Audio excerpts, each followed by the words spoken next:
Hola a todos, esta es la segunda parte del video del coronavirus en un contexto científico, social y político.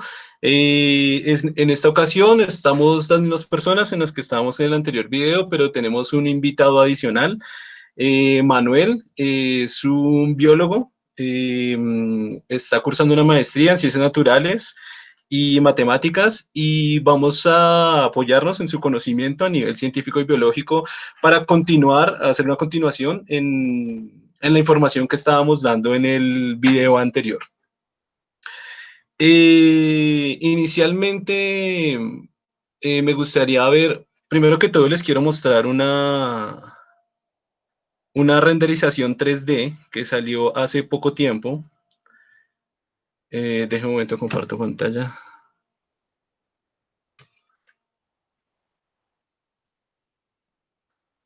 En la cual se logra ver un modelado 3D de una persona que tiene 56 años, la cual está afectada por la enfermedad del coronavirus, y se muestra directamente la afección que esta persona está presentando. Este es un nuevo tipo de tecnología de alta tecnología que se está utilizando para ver más de cerca las afecciones que deja la enfermedad, el SARS-CoV-2. Mientras está mostrando la presentación, me gustaría primero que todo tocar el tema con Manuel. Él estaba revisando el video anterior, la primera parte del video, y me estaba comentando que había una inexactitud en algunos términos que estábamos utilizando en el campo de virología. No sé si Manuel quisiera iniciar, digamos, esta segunda parte con la parte científica, haciendo esta corrección o el comentario que usted nos tenía sobre la corrección que quería hacernos, Manuel.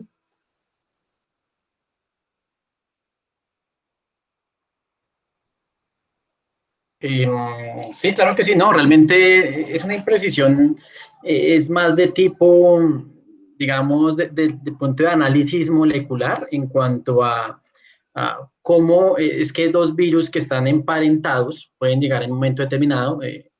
Alguno afirmaba en un momento que puede llegar en un momento determinado como a unirse para generar un proceso infeccioso. Realmente, como tal, los virus funcionan es de una manera ligeramente distinta, ya que ellos como tal vienen de un proceso coevolutivo a través de las especies en donde lo que realmente ellos evolucionan para poder, por ejemplo, infectar el humano o especies emparentadas con los mamíferos, es una serie de receptores puntuales, proteínas, hablando puntualmente, y dichas proteínas, entonces en ese caso, es lo que va a permitir precisamente que se mejore, por decirlo así, la relación entre el virus que está infectando y la célula que va a ser infectada. Entonces, era realmente más bien como que los virus como tal no se pueden mezclar entre sí, ellos no son víctimas de una evolución clásica a través de lo que sería la reproducción sexual o bueno, como hacen muchas bacterias, un fenómeno denominado conjugación,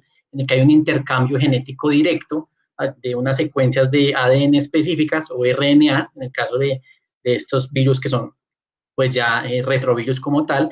Entonces, nada, era solamente como esa precisión, realmente los dos virus no pueden intercambiar material genético. Lo que sí puede suceder es que en algún momento determinado el virus o un virus, vamos a poner un ejemplo, dos virus, un virus A y un virus B, el virus A infecta una célula, sea humana, sea una célula mamífera, etcétera.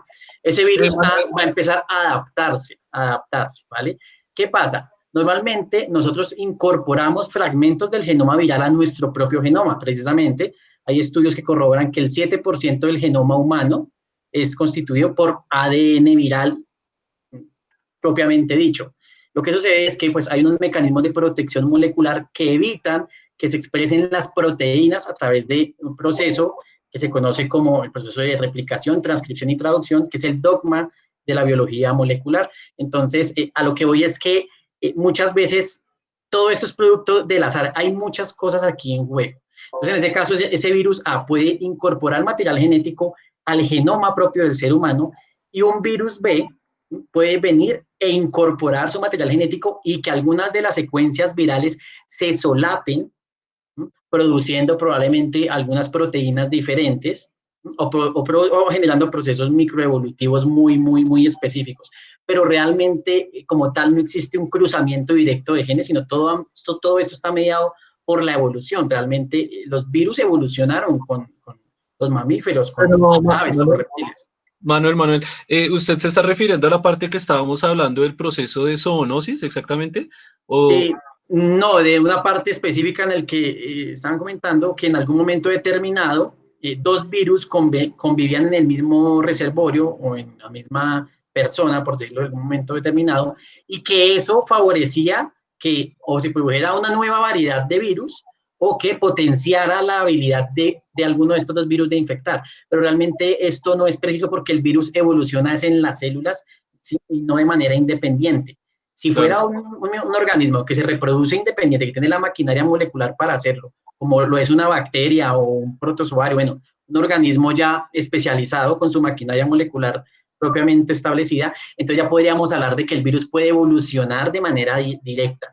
Lo que pasa es que la evolución del virus es producto del azar y la evolución y lo que son los fenómenos de selección natural seleccionan las proteínas virales que son idóneas para generar procesos infecciosos. Eso es netamente evolutivo, no tiene más tela que cortar, sino que son fenómenos evolutivos, microevolutivos, bueno, cambios de diferentes variantes, proteínas truncadas, bueno.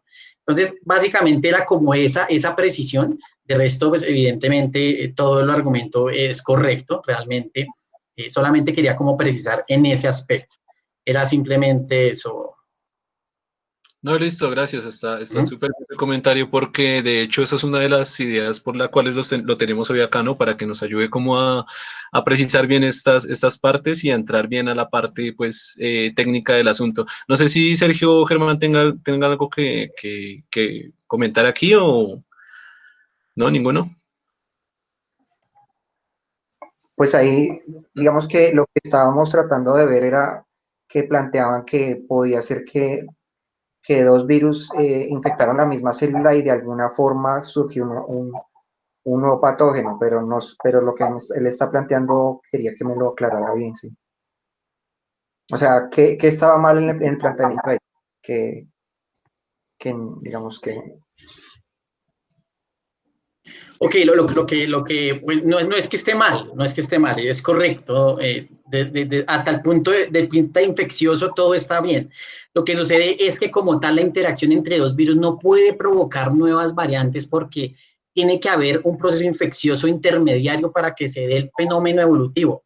Porque ¿qué pasa? La maquinaria de la célula genera la mutación en el virus, genera el corrimiento en ciertas proteínas, que lo que hace es que cambia mínimamente una secuencia y justamente esa secuencia de ADN muy pequeñita se ingresa a una base nitrogenada o se quita, va a generar un cambio después del proceso de replicación, transcripción y traducción a proteínas de las proteínas específicas del virus. Entonces ya hablamos existe como un flujo de información. Ese flujo de información solamente se puede afectar si ha habido un proceso infeccioso. Como tal, si dos virus conviven dentro de la célula, en ningún momento el uno va a hacer que el otro cambie.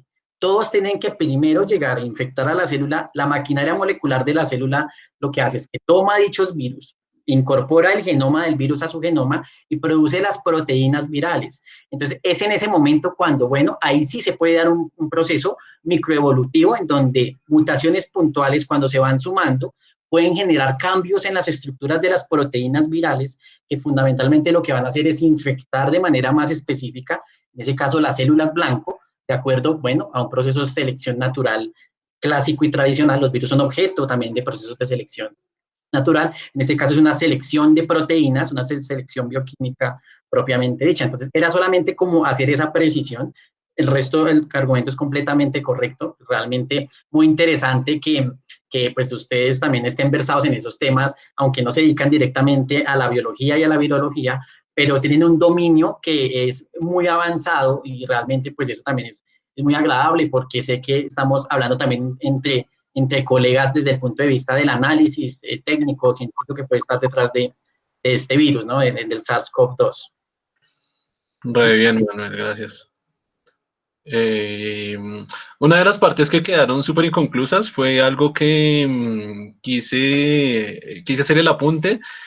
Fue una duda que me surgió justo mientras estábamos haciendo el video, y era la razón o la explicación de por qué los niños parecieran ser más fuertes frente al coronavirus, es decir, se infectan menos, y últimas investigaciones también dicen afirman que también pueden propagar en menor cantidad del virus que los adultos. Es decir, se enferman menos, lo propagan menos y tienen una posibilidad, si lo contraen, mucho menor de morir. Claro que sí. Hice una investigación del tema para tener aquí una respuesta como más contundente. Encontré lo siguiente, ya les muestro.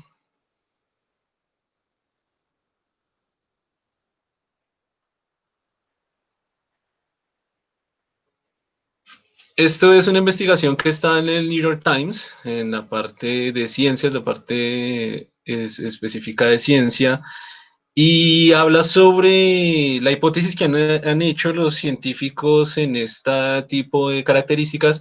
Dicen que los niños se enferman menos y son menos propensos a enfermarse con el virus, llamado a que tienen unos tipos de receptores, mucho más pocos receptores, llamados los ACE2, en sus células, lo que hace que el virus tenga mucha menos eficacia hacia dónde atacar. Investigando acá un poquito lo que es el ACE2, que es esto de la angiotensina, la enzima antiangiotensina convertidora 2, es este de acá, ¿no? Es un tipo de enzima que está pegada a la membrana celular, que, bueno, como lo pueden ver, es la que se puede ver acá, de todas las células que están en los pulmones, arterias, corazón, riñón y los intestinos. Lo que hace este AC2 es bajar la presión arterial, haciendo por medio de catálisis, de hidrólisis, a la antiangiotensina 2. Cuando entra a la angiotensina 1,7. Este AC2, que del que estamos hablando, contraataca la actividad relacionada con el ACE, reduciendo la cantidad de angiotensina 2, incrementando la de ANG1,7. Haciendo esto, de hecho aquí lo especifican claramente, haciendo esto que pueda ser muy efectivo para las enfermedades cardiovasculares, y de hecho acá es muy interesante que ellos resaltan que es algo que sirve muchísimo para tratar cualquier tipo de coronavirus, incluidos, bueno, el HCoV, NL63, el SARS-CoV y el SARS-CoV-2, que es del tema del que estamos hablando ahora. No sé si de pronto Manuel nos quisiera dar como de pronto hablarnos en más detalle esta parte que me parece pues muy interesante, Claro que porque sí. de hecho esta es la parte donde el virus se acomoda siempre, ¿no? La primera parte de afectación del virus, entrando a la membrana celular y atacándose a esa parte, a esos receptores, ¿no? Entonces como que me parece muy, muy interesante como andar en esta parte.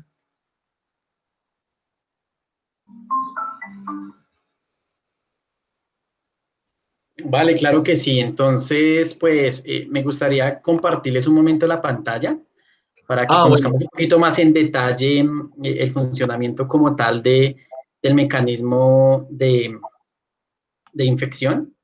¿No? Y pues cómo el virus reconoce el receptor, el convertasa de angiotensina 2. ¿No? Entonces, les voy a compartir un momento mi pantalla para que discutamos un poco cómo es que sucede ese proceso. Entonces, si me confirman, por favor, creo que lo estamos viendo allí. Ahí lo estamos viendo, Manuel. Vale, perfecto. Entonces, resulta que en los menores, bueno, cuando nosotros estamos muy jóvenes, nuestro sistema inmunológico es aún muy incompetente en cuanto al número de infecciones que se ha enfrentado. Resulta que, bueno, de manera general la respuesta inmunológica tiene unos principios esenciales. El primero de ellos es el reconocimiento del patógeno por parte de unas células denominadas macrófagos y unas células presentadoras de antígeno denominadas células dendríticas. Dichas células lo que hacen es que fagocitan o se comen literalmente a la bacteria o al virus, lo despedazan forman unas estructuras y finalmente presentan a los linfocitos T precisamente esas estructuras, que es como un marcador, ¿no? Entonces la idea es como se genera, la respuesta inmunológica realmente es una respuesta en donde es una comunicación entre líneas celulares muy específica, con el fin de ¿qué? Con el fin de destruir ese agente patógeno que está por ingresar. Entonces, en el caso de los niños, como ellos apenas están adquiriendo la competencia y tienen muchos menos receptores de angiotensina, eso facilita de que la infección viral o la progresión de la infección viral sea mucho más lenta.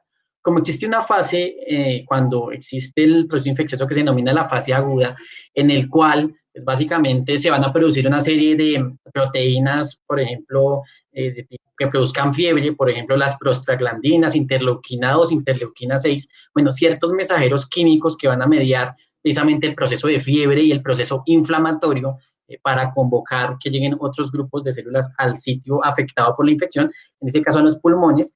Entonces, como esa respuesta inmune no está tan exacerbada y como tal hay bajo número de receptores, la respuesta inmunológica va a ser progresiva y no va a ser tan grave como la respuesta inmunológica de personas mayores. ¿Por qué?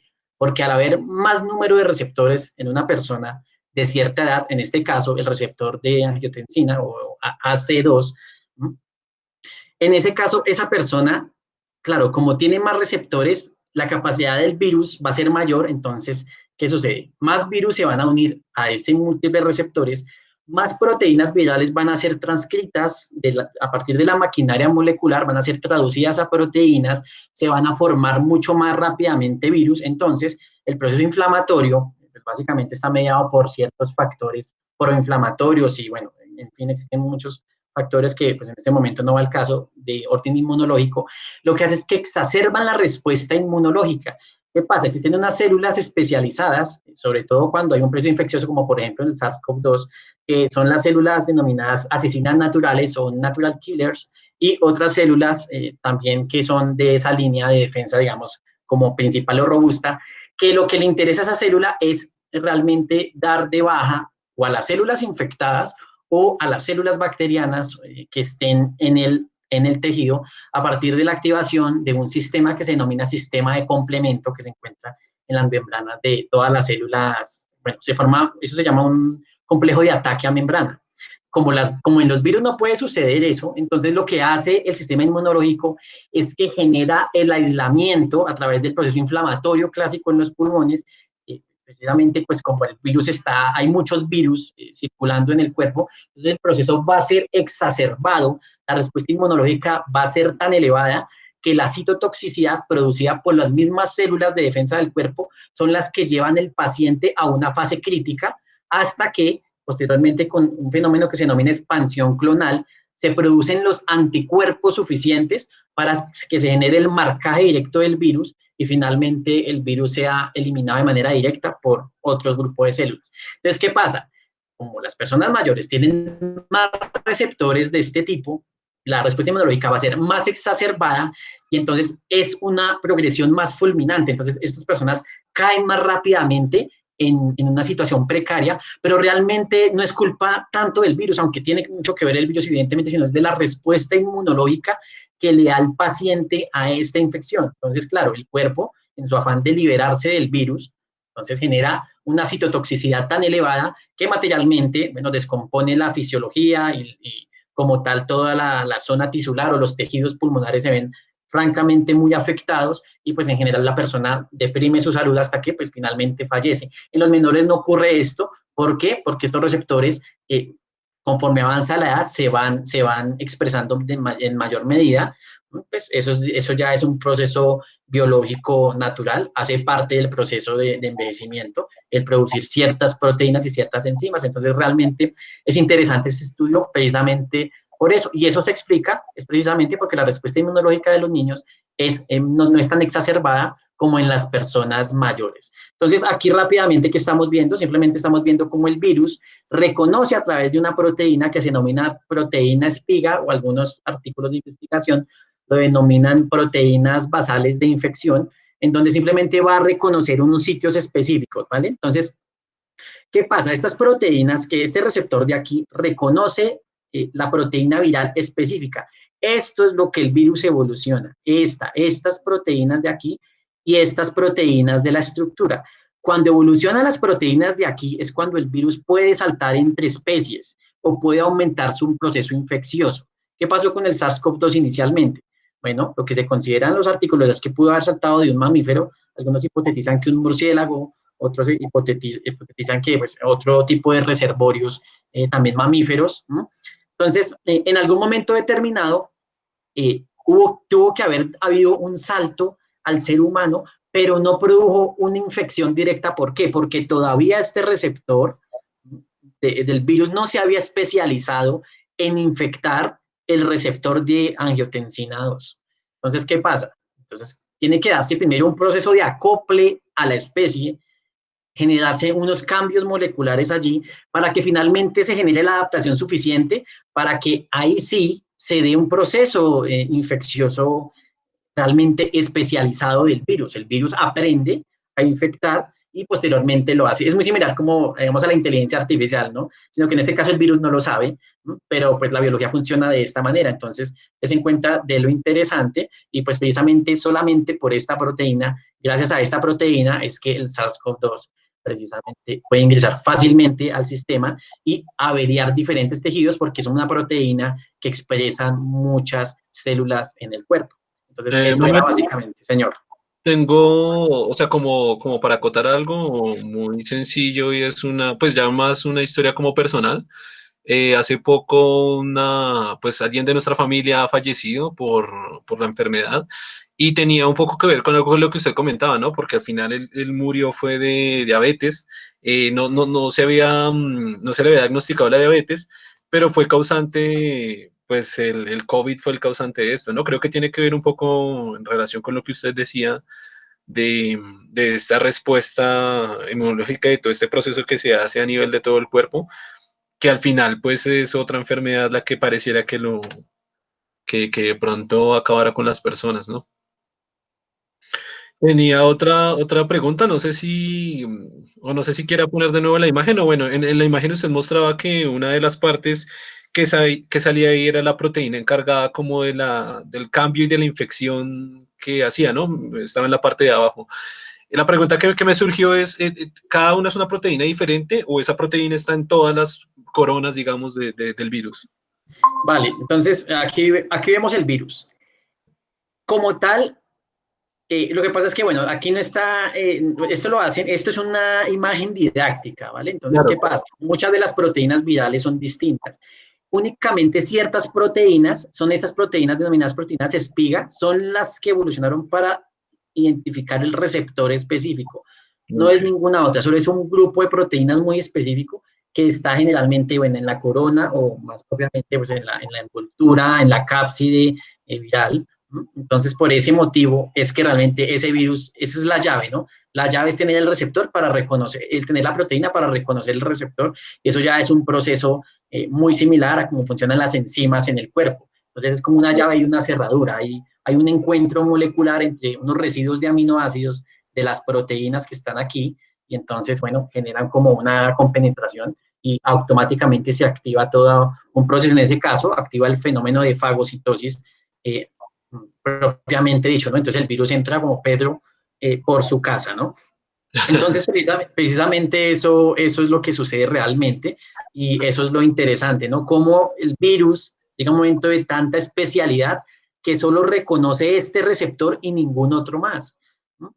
Bueno, pues lo complejo del tema es que este receptor está en muchos tipos de células, entonces uno ve pacientes que pues, tienen problemas cardíacos secundarios, que tienen problemas renales, en fin, porque bueno, el virus se ha diseminado y justo estos receptores, pues como regulan como tal la presión arterial a través de, pues, bueno, como tal son, reciben la señal desde pues, otros órganos, una señal de tipo, una señal bioquímica, ¿sí? Una señal bioquímica, ¿no? Entonces, pues precisamente, bueno, como cuenta con tan mala suerte, que aquí no llega la señal bioquímica particular, sino lo que llega es el virus a infectar. Entonces, por eso hay deterioro de muchos órganos y sistemas, se ha visto. Ya, súper interesante. Creo que Sergio tenía algo que decir ahorita, Germán. Sí, Ah, buenas no, que noches. les iba a plantear, no, que cuando él planteó la cuestión de la respuesta exacerbada del sistema inmunológico, pues les iba a plantear que, por ejemplo, muchos de los tratamientos que se hacen son con corticosteroides, corticosteroides para deprimir un poco el sistema inmunológico y que la respuesta inmunitaria sea un poco más, menos fuerte, menos exagerada, y de esa manera la persona del daño que se genera, por ejemplo, a los pulmones, es menor y la persona tiene más posibilidad de salvarse, ¿no? Digamos, como enfatizar por qué lo que él estaba planteando de la respuesta exacerbada es importante, porque los niños no tienen esa respuesta tan exagerada porque pues apenas su sistema inmunológico se está desarrollando. Entonces era como aclarar, como anotar, hacer esa anotación, ¿no?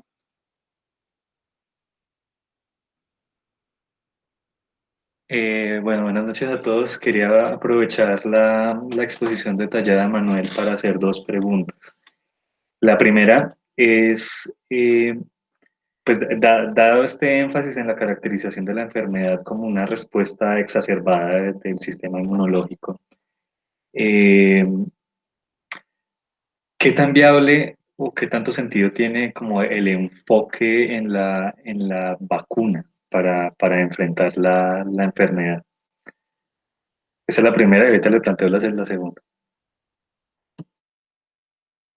Vale, claro que sí. Bueno, entonces, con respecto a la vacuna, ese tema es muy interesante porque no sé si ustedes han revisado, la vacuna que se está desarrollando para el SARS-CoV-2 no es como la vacuna tradicional en la que hay, por decirlo así, se toma el patógeno y se debilita químicamente para que el patógeno o no pueda reproducirse o no pueda generar una respuesta inmunológica demasiado exagerada. Generalmente cuando una persona recibe una vacuna, pues tiene fiebre, tiene, bueno, diferentes procesos, ¿no? En el caso de la vacuna del SARS-CoV-2, ¿por qué razón? Bueno, primero es importante porque ha generado caos económico a nivel mundial. Realmente la gente se ha dado cuenta que si no hay ciencia, pues estamos en la olla porque, pues como por ahí decía, pues un científico, Richard Dawkins, yo sé que ustedes lo conocen, pues gracias a la ciencia, pues los cohetes pueden ir a la luna, los carros pueden andar y pues, los computadores pueden ejecutar su software, ¿no? Entonces, precisamente basado en ese principio, pues bueno, la importancia de la ciencia que pues siempre pienso que en este momento es crucial. Y con respecto a la vacuna que se está desarrollando en este momento es una vacuna que se basa en el principio de las vacunas de RNA. Entonces, ¿en qué consiste esta vacuna? Y esto es lo más interesante y lo que realmente es un gran avance. No es solamente el hecho de hacer la vacuna y poner énfasis en hacer la vacuna, sino es enseñarle al cuerpo a que el mismo cuerpo codifique las proteínas virales, ¿no? Y que el mismo cuerpo pone a disposición de todo el organismo esas proteínas virales, enseñándole al cuerpo propiamente a defenderse de la enfermedad. Entonces, todo esto se hace con modelos bioinformáticos, ya no se utiliza los modelos biológicos. La biología moderna ya se está distanciando, por ejemplo, de experimentar directamente con humanos y con animales. Todo se basa en modelamientos matemáticos, modelamientos informáticos, en el que se puede predecir el resultado. Por eso, lo que han hecho Moderna y todas estas compañías es generar un modelamiento a través de los principios de la biología molecular, en este caso, enseñarle al propio cuerpo a producir las proteínas virales vinculando el genoma al genoma de la persona. Entonces, les quería mostrar una imagen puntual. Bueno, quiero mostrarles algo que es muy similar a lo que de pronto están ellos relacionando, que ocurre con un virus muy famoso, que es el virus del papiloma humano. Entonces, yo quiero que ustedes vean en este momento esta imagen. Esto es un artículo científico, pues aquí están los autores. Bueno, aquí nos están hablando de una oncoproteína. Bueno, en este caso la proteína del papiloma humano produce virus, al ser una oncoproteína, produce cáncer, perdón. Entonces, ¿qué es lo que sucede? Resulta que, bueno, muchas veces lo que sucede es que el genoma viral, bueno, aquí básicamente lo que hay es que está el genoma viral y aquí hay simplemente un complejo de proteínas que van a interactuar para generar la transcripción de una serie de genes específicos. Entonces, digamos, por este lado no voy a profundizar, pero lo interesante es que en algún momento determinado, cuando se da el proceso de vinculación del genoma viral al genoma hospedero, vamos a llamarlo el genoma de la víctima, bueno, genoma hospedero, ¿no? Entonces va a ocurrir precisamente lo siguiente. O sea que parte del genoma viral, en un momento determinado, se va a incorporar, va a ser transportado por una serie de proteínas, va a ser transportado y va finalmente a formar parte del genoma celular que está infectando. Entonces, ¿qué sucede? Bueno, en el caso del virus del papiloma humano, bueno, lo que sucede es que se afectan un grupo de genes que se llaman genes supresores de tumores y se genera una mutación en unos protoncogenes, lo que pues finalmente genera que se produzcan células transformadas y bueno, se produce todo lo que es una neoplasia propiamente dicha. Pero bueno, en el caso del SARS-CoV-2, la vacuna funciona con los principios similares a los mecanismos de infección viral que ya se conocen. Entonces, ¿por qué este es el mejor método? Porque, bueno, simplemente se le enseña al cuerpo, no se corre el riesgo, pues evidentemente por el afán, ¿no?, de que tú apliques la vacuna y entonces terminas matando al paciente porque pues realmente como tal debilitar a un virus no es como simplemente coger el virus y agregarle un químico y ya. Hay muchas cosas delicadas porque yo tengo que garantizar que la vacuna es inmunogénica, yo tengo que garantizar que la vacuna va a recibir del cuerpo una respuesta inmunológica. Entonces, ¿qué es lo que están haciendo ahorita? Pues básicamente basándose en ese principio, el principio de infeccioso, por ejemplo, que le estaba comentando del papiloma humano, es vincular parte del genoma viral a nuestro genoma sin ir a afectar proteínas esenciales en el funcionamiento de la maquinaria celular, porque pues de nada sirve que yo me cure o prevenga el SARS-CoV-2, pero entonces a los 3 años tengo cáncer de páncreas, ¿cierto? Yo tengo que tener, eso está en su justa medida, pues por fortuna existe la informática, porque la informática ha venido ahora a trabajar con la ciencia, pues realmente he tenido la oportunidad de hacer investigación con informáticos y analizando diferentes situaciones y pues precisamente todo esto es gracias a la computación. Esto no se puede, eso no es como una receta de cocina. La computación y los análisis posteriores que se hacen y bueno, finalmente los científicos llegan a ciertas conclusiones es que pueden desarrollar dicha vacuna. Entonces, des en cuenta lo interesante.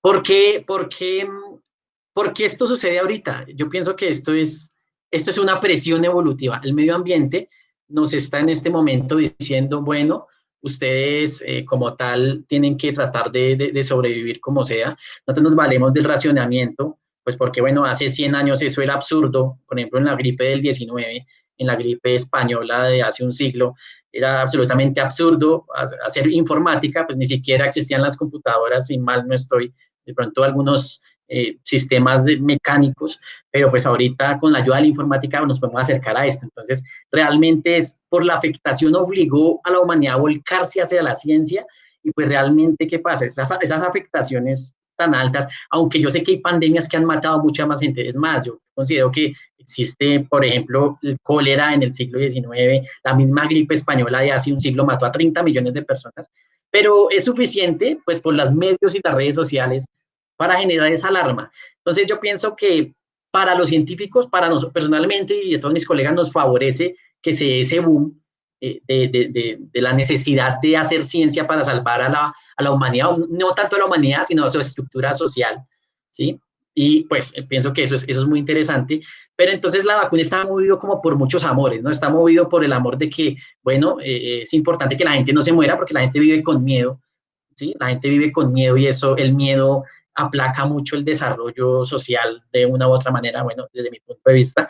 Entonces, pienso que es eso. Y lo otro es que ya ha habido el conocimiento y el desarrollo científico por más de 100 años, desde que se descubrió el ADN, bueno, en 1953, cuando pues, Watson y Crick lograron determinar la estructura del ADN humano, más todos los desarrollos posteriormente de la PCR y eso en los años 80.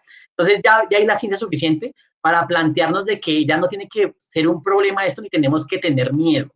Entonces, yo pienso que eso es como un mensaje más para de las farmacéuticas a la humanidad, de que ya tenemos la capacidad de generar un desarrollo, bueno, y aprovechan el papayazo para vender, porque pues, evidentemente la industria farmacéutica es una de las industrias legales que más facturan, y ustedes lo saben porque una persona puede pasar hambre, pero como sea comprar el medicamento, porque siente que se va a sentir mejor. Entonces, yo pienso que eso es más como por ese lado. Entonces, des en cuenta de que todo esto, ¿no? Entonces, el desarrollo científico que nos ha traído en este momento, la presión social de los medios, de que la vacuna, de que la gente se está muriendo.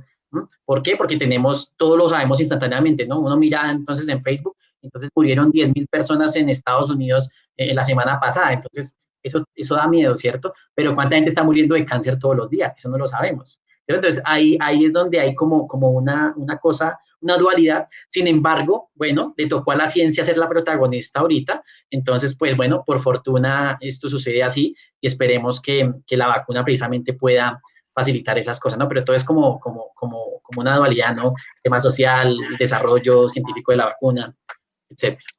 Estoy de acuerdo en que es muy positivo que la ciencia tenga un protagonismo en esta crisis, pero quiero llamar la atención y pues más adelante lo planteo, de que pues es muy ingenuo pensar que la supervivencia de la especie y el desarrollo de las sociedades humanas se puede parar principalmente sobre la ciencia, ¿sí? Incluso por un argumento que estaba implícito cuando hiciste alusión a la forma como funcionan las farmacéuticas.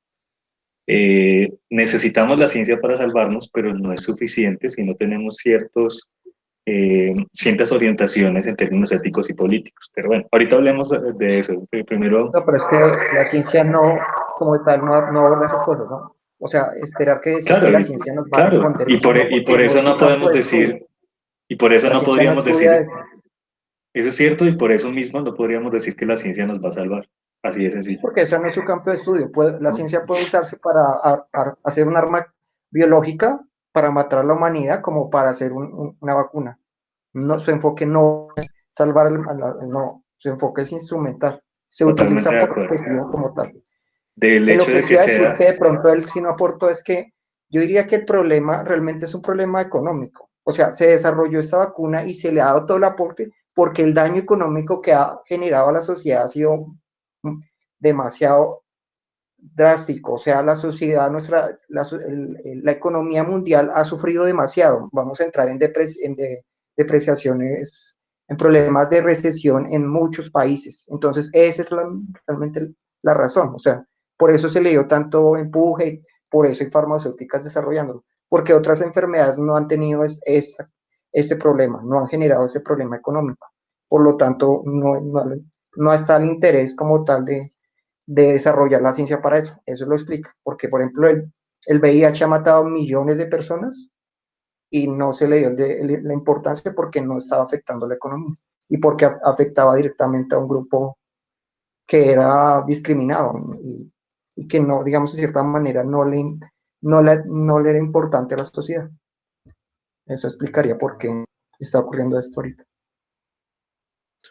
Pues yo quisiera agregar algo como de pronto como para acotar algo con la discusión del tema de la ciencia, que la vez pasada también lo tocamos un poquito como por encima con Sergio. Pues si bien digamos que la ciencia, digamos, para estos casos sí va a ser como un medio por el cual vamos a tener por lo menos un alivio de mortandad o salvar muchas vidas en el mundo, pues también es tener en cuenta que la ciencia al final es una herramienta, ¿no? Una herramienta humana que tal cual como han sido todas las herramientas, no sé, digamos, cuando se creó, no sé, un martillo, pues el martillo servía para construir casas y para matar personas, ¿no? Entonces es cómo se utilice la ciencia en pro de la construcción, pues, del conocimiento humano. Ahora, cuando dice que se deben tomar en cuenta otros campos de conocimiento, pues es claro que es verdad, ¿no? Porque se necesita conocer sobre política, se necesita saber sobre democracia, se necesita saber sobre los controles gubernamentales o como votantes que tenemos, se debe tener como el criterio social, como la posibilidad de saber quiénes reciben, por ejemplo, en este caso, las primeras personas que deberían recibir la vacuna. También está mezclado el sistema capitalista, consumista en el que estamos viviendo, que es el tema del que estamos hablando de de las farmacéuticas, que se van a enriquecer y porque es un super negocio, entonces también todo también trabaja un poco en pro y en torno a eso. Entonces es como, bueno, como tomarlo en cuenta desde muchas pues, perspectivas, ¿no? Sí, precisamente al analizar cómo actúa este virus y cómo se esparce la enfermedad, se ha retomado un concepto de las ciencias de la complejidad aplicado a la virología. Bueno, pues a las enfermedades en general, que es el concepto de sindemia, que viene siendo una unión entre el concepto de sinergia y el concepto de pandemia. Entonces, una pandemia es una enfermedad que afecta masivamente a un grupo social, y en el caso de un mundo globalizado, es una enfermedad que ataca a la humanidad, a la especie humana como un todo.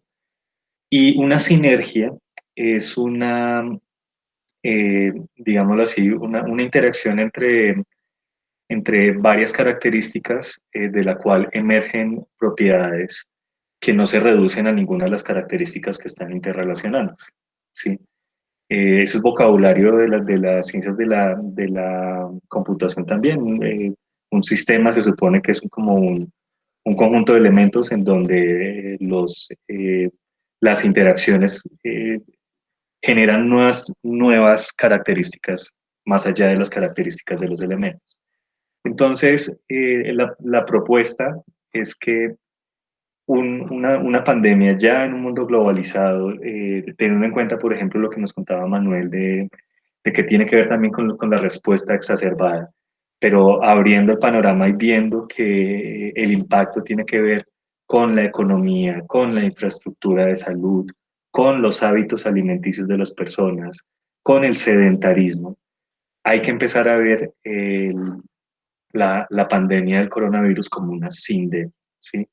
En donde no solamente es el virus y las propiedades bioquímicas del virus lo que causan la enfermedad y la muerte, sino por un lado la interacción con el sistema inmunológico, que también remite a la experiencia, el aprendizaje pues, de cada individuo a nivel de su sistema de defensa, sino a factores sociales.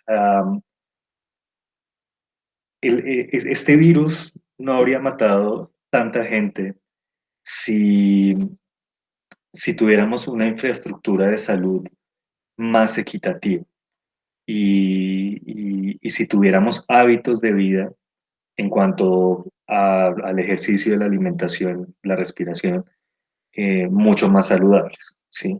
Entonces, hay una pandemia de un virus que se une con, podríamos decir que otras pandemias, como la pandemia del sedentarismo o la pandemia de la obesidad también, o la pandemia de enfermedades respiratorias asociadas con la mala calidad del aire.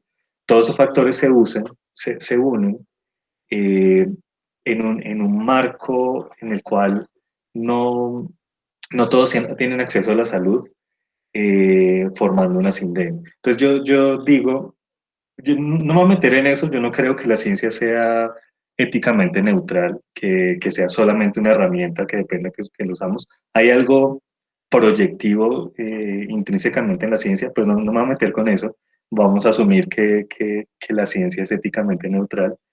El asunto es que, pues, sí, teniendo la capacidad científica y tecnológica que tenemos hoy en día para producir alimentos, para analizar enfermedades, para tratar enfermedades, eh, perfectamente podríamos enfrentar estas emergencias de una manera más eficiente y no lo hacemos. Y la razón por la cual la ciencia en este caso no nos salva es que estamos desconociendo los aspectos sociales y políticos de la sindemia. No sé, ¿ustedes qué opinan de ese concepto? Pues ahí se ve lo que plantea, no sé, escucho mucho ¿ya? Lo que plantea ahí es que si uno ve la razón, digamos, de por qué fue la cantidad de personas que se infectaron y finalmente la cantidad de personas que murieron, hubo dos factores. El primer factor que uno observa es que los sistemas de salud colapsaron. Y colapsaron porque no estaban preparados, primero. Segundo, porque la colaboración mundial no funcionó. digamos que cada uno de los países trató de protegerse a sí mismo y no buscó colaborar para ayudarse, porque era la idea cuando enfrentamos una pandemia mundial, que realmente los sistemas, los países entre ellos se ayuden, colaboren, compartan información. Eso no ocurrió. Y la cuestión también es la cuestión política. Observemos cómo decisiones tan importantes como no decidir hacer cuarentena, como ocurrió en Brasil y en Estados Unidos, generó una infección tan masiva que finalmente la cantidad de personas que murieron fueron demasiadas y los sistemas finalmente no fueron capaces, a pesar de ser países muy desarrollados, no fueron capaces de salvar la cantidad de personas infectadas, que es una cuestión que se tiene que ver, porque finalmente muchas personas con un respirador podían tener la posibilidad de salvarse, pero si no había el personal ni habían los sistemas, pues no importaba qué tan desarrollado estaba un país, porque de todas maneras esos sistemas requieren tiempo y si la infección es muy masiva, pues no hay tiempo para lograrlo. Entonces, esas decisiones de lo que usted está hablando son importantes, son fundamentales. Si no se aborda el coronavirus como debe ser, no solamente como una infección, sino como una cuestión de cómo reaccionamos como sociedad global, pues vamos a tener estas consecuencias siempre. Bueno, yo quería como aportar algo pues, ¿no? Con respecto a lo que Sergio estaba diciendo. No como científico, sino de pronto un poco más objetivo desde mi punto de vista, ¿no? Porque eso es lo interesante del debate. Aunque la ciencia no nos va a salvar, sí, porque lo que dices es correcto, hay una dimensión humana que está detrás. Yo considero que es la punta de lanza. ¿Por qué razón? Porque si no se llega, por lo menos a desarrollar esta vacuna, o si la ciencia médica no hubiese avanzado, como por ejemplo pasó en la Edad Media con la famosísima peste negra, la peste bubónica que mató a 70 millones de europeos y, mejor dicho, eso diezmó gente tenazmente durante el siglo XIII, si no estoy mal, no recuerdo.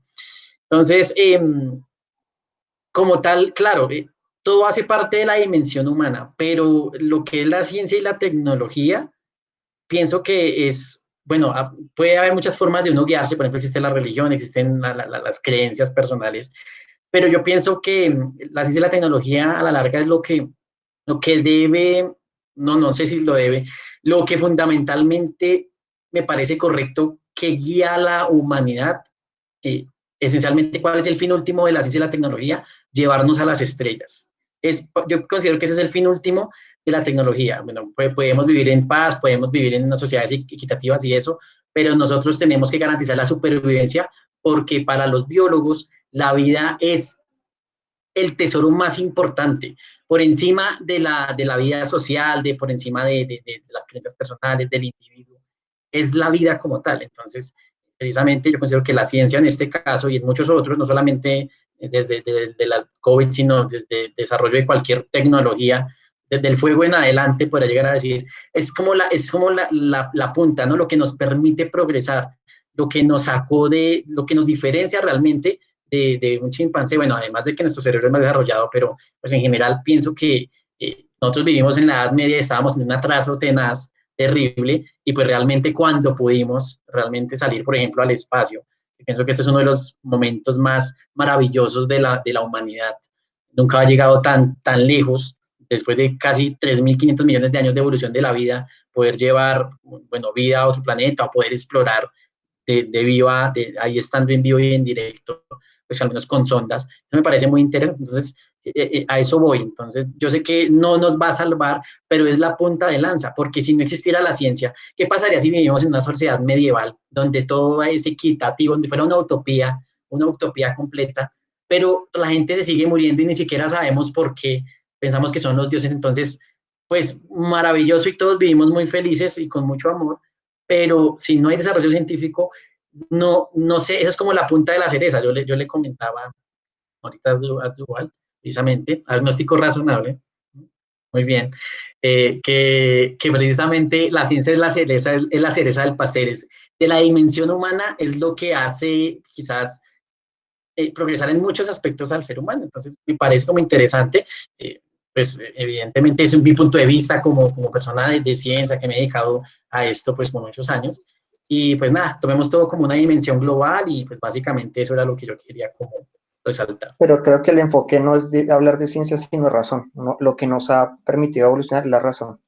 Y como la razón se aplica no solo a la razón en la ciencia, sino la razón en otras ramas, realmente la razón, o sea, lo que nos ha llevado a lo que somos, la razón, inclusive la razón ética, la razón, porque antes no era razón como tal, teníamos creencias, no teníamos razón, y realmente eso es lo que nos ha hecho, o sea, si lo vamos a enfocar, es razón, ¿sí? Lo que nos ha llevado a lo que somos. Pero a lo que voy ahí es lo siguiente, dices al punto, pues no es para generar discusión, ¿no? Pero vamos a poner un ejemplo, vamos a suponer que vivimos en la Alta Edad Media, en el Renacimiento, va a empezar el Renacimiento. De nada sirve que en la humanidad, por ejemplo, hubo grandes matemáticos en la época, por ejemplo, los que desarrollaron el cálculo diferencial, que fueron para el siglo XVI, XVII, Leibniz, bueno, Descartes, toda esa gente, sin nombrar por ejemplo, a Principia de este señor, se me olvidó el nombre de nuestro queridísimo Galileo, no, Newton. Isaac Newton, por supuesto que sí, en paz descanse. Entonces, de nada sirve solo el uso del relacionamiento porque vamos a ser solo un grupo de eruditos. ¿Y qué pasa? La erudición no va a romper la frontera. El racionamiento puro no rompe la frontera. Son las matemáticas, digamos, por ejemplo, cuando uno analiza y se constituye a partir pues, del uso de un lenguaje propio y de un razonamiento estructurado que lleva siglos y siglos formándose, pero eso no nos permite, por ejemplo, que los aviones despeguen, o no permite, por ejemplo, que se desarrolle una vacuna, o no permite, por ejemplo, que podamos trasplantarle el riñón a una persona. Entonces, yo pienso que el solo racionamiento no alcanza, se necesita racionamiento, se necesita algo bueno, digamos, de demencia, de no estar conforme y de querer ir un poco más allá, de pronto de imaginar cosas, no solamente racionamiento, hay que tener algo como hacen los pintores, ¿no? Una obra artística. Yo pienso que se necesita también esa chispa de querer hacer algo distinto, de querer dar huella, y precisamente, pues, el progreso humano yo lo veo de esa manera, ¿no? Entonces, era como para comentarlo, pues, sin querer generar un debate más allá que eso. Arme pelea, no importa. Pues Bueno, que le está planteando razón, experimentación, o sea, que no sirve nada solo razonar y es cierto, sino si yo no experimento, si no miro si lo que yo estoy diciendo es real o no, pues no me sirve, no evoluciono, ¿sí? Y eso es lo que hace la ciencia, ¿no? Digamos que ese es lo que diferencia la ciencia y lo que hace que la ciencia evolucione más rápido que otras ciencias, que otro No, tipo pero ni siquiera evolución. estaba hablando de eso, estaba hablando de ambición, de amor, y eso excede la Pues él naturaleza está hablando instrumental de la casi de ciencia. pasión y de Sí, inconformismo, sí, un poco. Es como la que cereza no. del pastel no es la ciencia, es el amor. El amor. pues bueno, desde mi perspectiva, pues yo soy bastante de acuerdo con Manuel. De hecho, cuando hemos hablado por ahí en nuestras conversaciones, pues como que sí compartimos muchísimos puntos en ese aspecto. Y es el punto de eso, es decir, si organizamos una sociedad que sea, no sé, la mejor sociedad, digamos, utópica a nivel social o de equidad o de amor, por ejemplo, y eliminamos la ciencia absolutamente, que sería así como vivir un medioevo, pero pues no un medioevo como estuvo constituido, sino un medioevo perfecto en esos sentidos. Y si hay un virus como esto, pues todos se van a morir. O sea, es que no hay nada que hacer. Por ejemplo, ahorita, claro, Sergio decía que, por ejemplo, la salud sea equitativa para todos y que todos puedan acceder a la salud.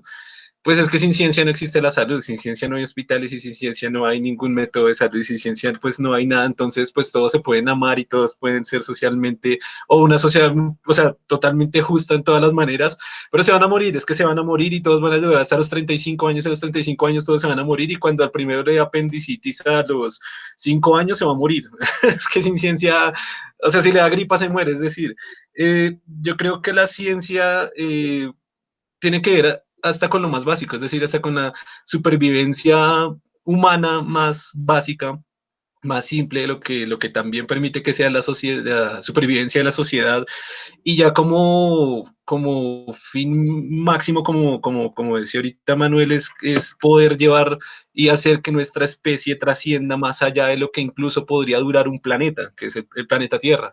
que a pesar de que se pueda colapsar un planeta y toda la vida en él y toda la cantidad de vida que existe en otros planetas ya habrá colapsado de miles de maneras, la ciencia, con la ciencia es con lo único que vamos a lograr posiblemente, mejor dicho, es la única opción que tenemos para poder salir del planeta y colonizar otros planetas. No lo vamos a lograr bueno, ni con la sociología, ni con el amor, ni con, no sé, ni con nada.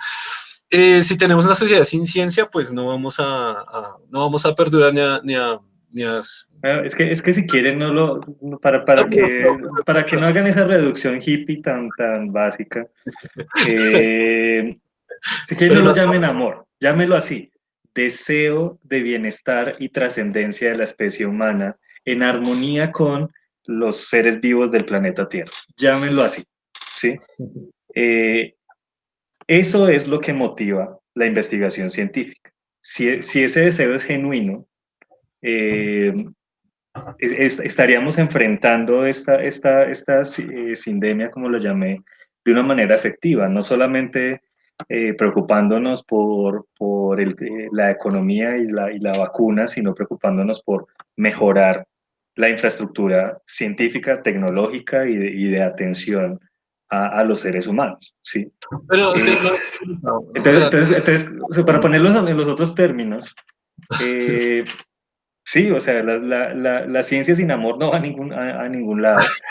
Y por el contrario, como que si realmente estamos motivados por este deseo de bienestar de la humanidad y de trascendencia de la humanidad, pues se produce ciencia, ¿sí? O sea, en ningún momento estamos diciendo como abandonemos la ciencia. Lo que les estoy diciendo es que ingenuamente ustedes, como muchas personas que abordan la sindemia del coronavirus, creen que la ciencia nos va a salvar, ¿sí? Cuando digo eso, no estoy diciendo que haya que eliminar la ciencia y vivir abrazados en el amor hippie, no, todo lo contrario. O sea, nosotros tenemos que guiarnos por un interés genuino en el bienestar de la humanidad y eso implica generar ciencia, pero generar ciencia con un sentido de equidad, de educación, de desarrollo, de salud, entre otras cosas. pero déjeme finalizar. Bueno, igual voy a responder a algo que dijo, y es decir como que la gente como nosotros cree que la ciencia nos va a salvar. Yo no creo que la ciencia nos va a salvar, yo creo que la ciencia nos está salvando en este momento. Es decir, el hecho de que utilicemos tapabocas, cubrebocas, como se llaman en diferentes países, de que nos lavemos las manos, de que utilicemos alcohol y que haya distanciamiento físico, ya son resultados de la ciencia. Esto no son resultados de ningún otro campo del conocimiento, llámelo como lo quiera llamar, sino son resultados únicamente científicos. ¿Por qué se descubrieron tan rápido? Creo que ya los tres lo saben, o los cuatro lo sabemos, fue porque ya China había experimentado, había tenido la problemática del SARS y ya había encontrado que estos patrones de comportamiento, se puede decir, se podían reducir el nivel de infección de diferentes coronavirus o de otros virus. Se descubrió que para este coronavirus también aplicaba y se implementó. Por ejemplo, cuando Sergio decía la parte de la obesidad o, por ejemplo, de la calidad del aire. El decir el descubrir qué es la obesidad y cómo combatirla es netamente científico, es decir, lo determinar qué es obesidad, cómo se produce la obesidad y cómo no generar obesidad o cómo reducirla es científico. O por ejemplo, saber que nos estamos contaminando nosotros mismos con el aire, que una de las primeras investigaciones de esto se dio por allá en el 80, en el 70, cuando el aire se estaba contaminando brutalmente de plomo y estaba afectando a toda la humanidad. Todas esas son investigaciones científicas. Entonces, ni siquiera es eso de como que la ciencia nos va a salvar, sino que la ciencia nos está salvando y hace muchísimo tiempo.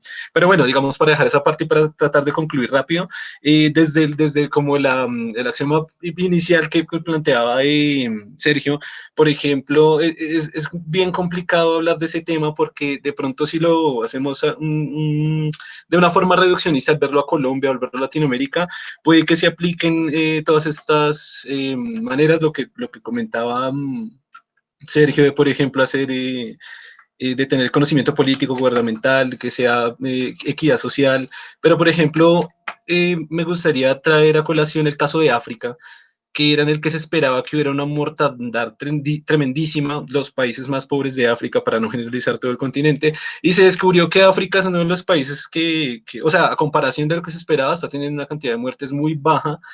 Se hizo una investigación científica de por qué estaba sucediendo esto y resulta que algún periódico lo posteaba, no me acuerdo cuál, y decía algo así como la pobreza resultó ser la mejor arma de defensa contra el coronavirus, más que cualquier otro país. Entonces yo decía, ¿por qué está pasando esto? Resulta que en África hay una cantidad de población gigantesca que es muy joven, debido a que muchas personas tienen muchísimos hijos. Entonces resulta que en las poblaciones jóvenes pues la gente casi no está muriendo y tiene un nivel de mortandad súper, súper bajo. Pero si vamos a mirar el nivel de social, o de equidad, de gubernamental, de salud, son supremamente precarios y son muy malos. Sin embargo, pues son zonas que no se han afectado. O por ejemplo, el caso contrario, una persona que en países, por ejemplo Suecia, no sé, como por poner un ejemplo, que tenga un perfecto acceso a la salud de muy buena calidad, que tenga, no sé, dinero, porque pues el Estado también le da las oportunidades para tenerlo, pero si es una persona de 90 años con alguna morbilidad y le da coronavirus, pues se va a morir. Entonces, independientemente de que el país pueda aplicar muy buenas soluciones a nivel de salud, de sociales, frente a una pandemia, pues como que el tema es multifactorial y pueden haber muchas razones pues de muerte o de vida, como en África, que pudiera ser un poquito Pero contradictorio. hay muchísimas muertes evitables si le hacemos, si le prestamos realmente como interés al bienestar humano. Eso es lo que digo. Por supuesto, hay muchas cosas que no se pueden evitar a nivel puramente biológico, Claro. pero a diferencia, por ejemplo, de África, vemos en Colombia que la mayoría de las víctimas han sido personas de situación socioeconómica vulnerable. O sea, que no es solamente el virus, es la equidad social. Germán, iba a comentar algo.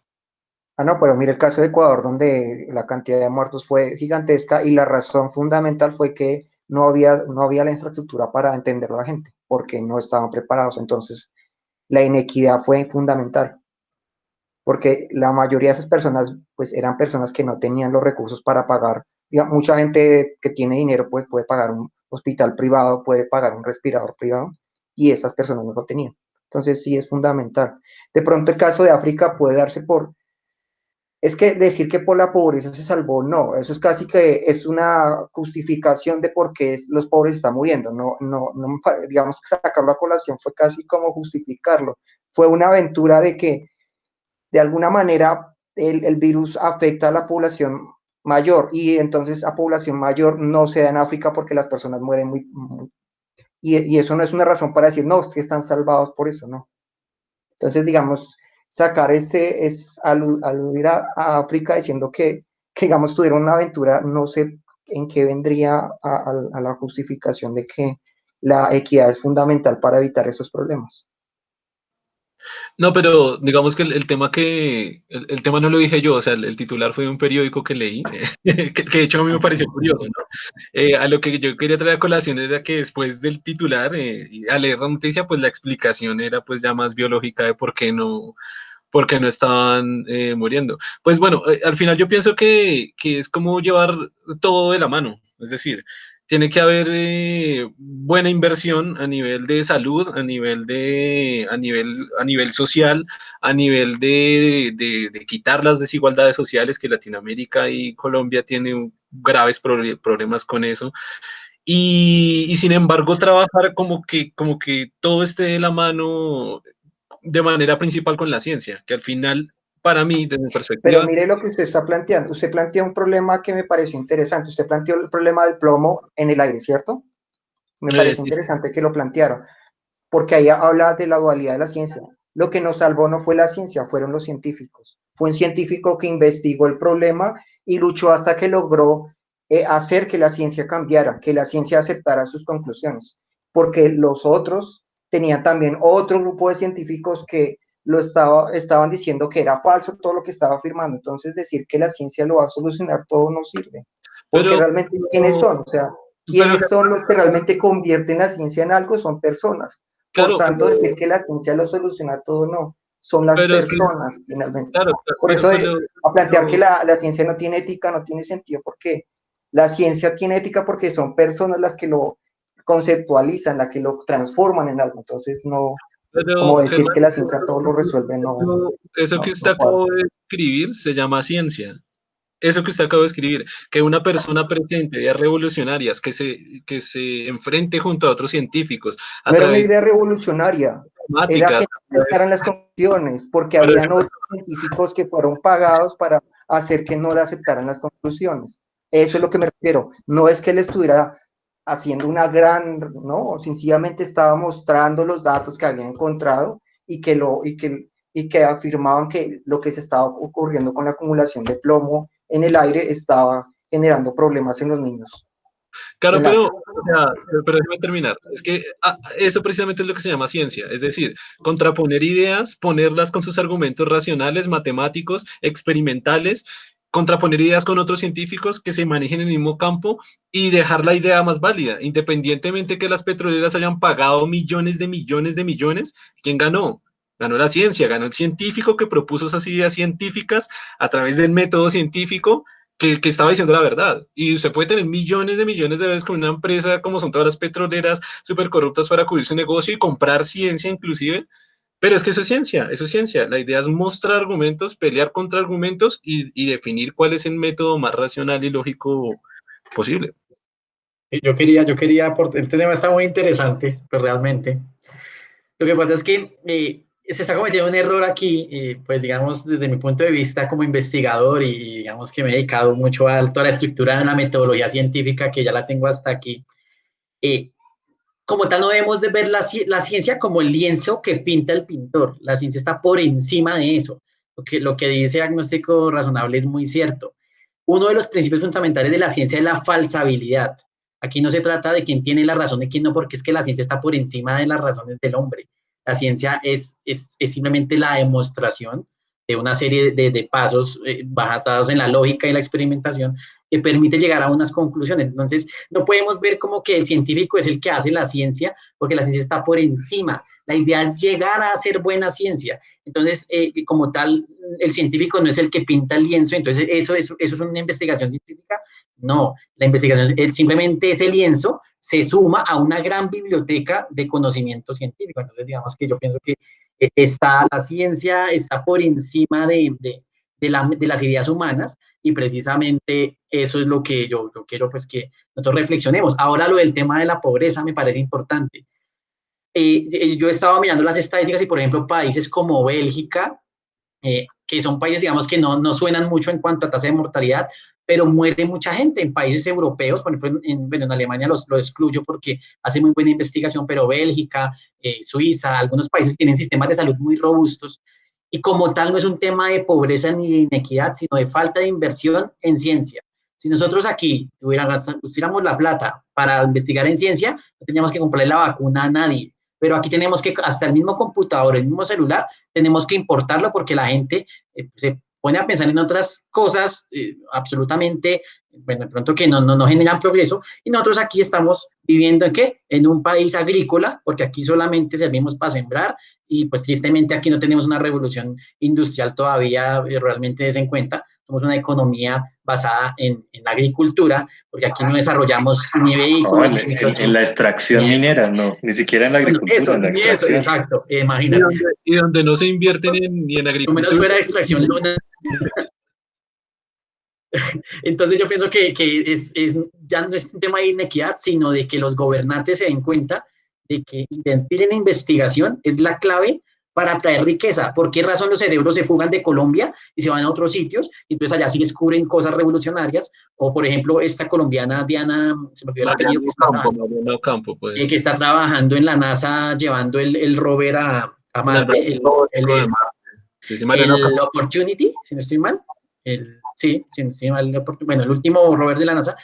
Es porque simplemente son cerebros fugados, pero claro, como aquí estamos preocupados por, bueno, hay tanta corrupción y tanta cosa, eso nos va a tener atrasados. Y ni siquiera es un tema de que, mira, aquí podemos tener todos el plato en la mesa, tener educación, ¿no? Tener buenos sistemas de salud, pero si no se invierte en investigación, no se va a progresar. Vamos a durar 1000 años, como duramos 1000 años, peleando con espadas y la misma espada, y solamente que le cambiaban el filo, y entonces ya era la revolución más tecnológica, ¿no? Apenas fue la edad del hierro y para arriba eso nos hizo mayor cosa, hasta el siglo XIX, que vinieron las revoluciones científicas reales después del Renacimiento, ¿no? El cambio de paradigma y de pensamiento humano.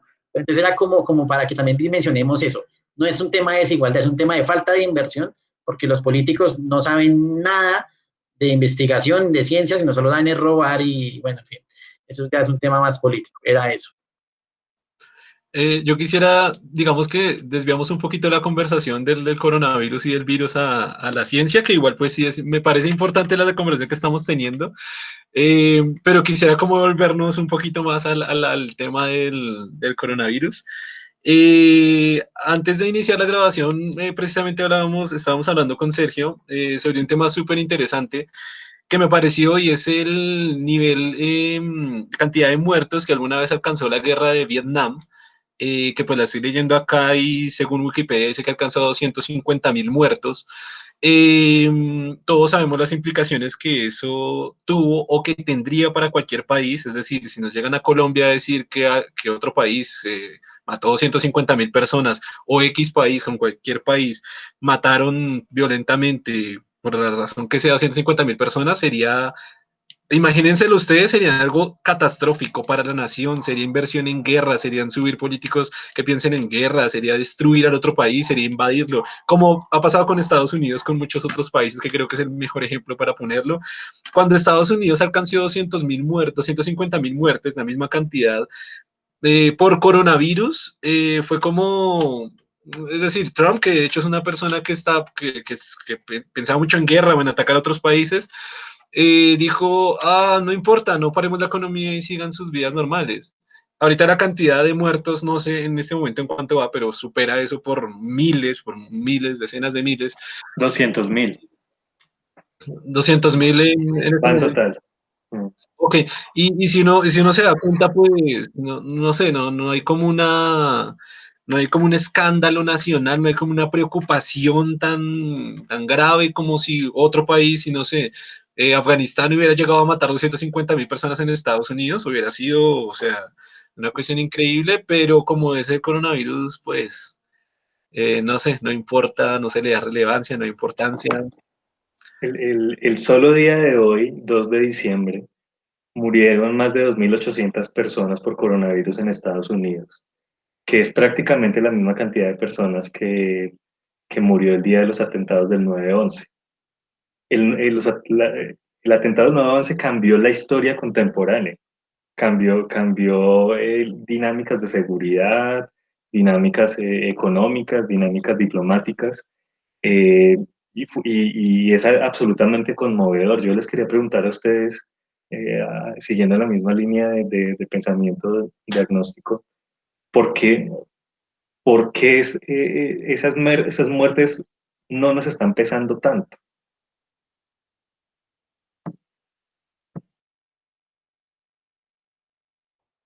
Puede ser Bueno, una cuestión de tiempo, ¿no? Que la cantidad de gente que ha muerto ha sido en un periodo largo, puede ser una cuestión, ¿no?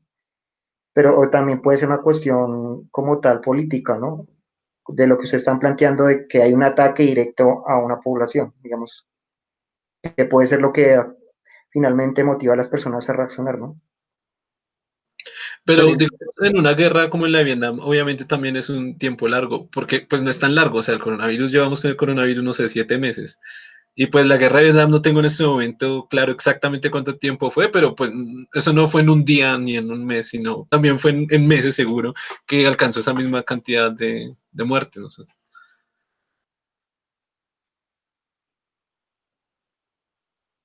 pues yo lo vería como intereses políticos, como la política influye, porque finalmente son los líderes los que toman la voz y instigan a las personas a reaccionar finalmente. Ese es un problema, ¿no? Depende de las declaraciones que hagan sus líderes, las decisiones que ellos tomen, los eventos que ellos generen. De pronto la población en general le La falta guerra, reaccionar en ese sentido. la guerra de Vietnam duró 20 años. 20 años. Ah, todo el trayecto o solamente donde cuando intervino Estados No, Unidos. todo el conflicto. Creo que Estados Unidos intervino a mediados de los 60. Sí, ese fue un conflicto bastante largo porque primero intervino como que Francia y así fue diferentes actores hasta que finalmente intervino Estados Unidos también. Eso es un conflicto muy largo.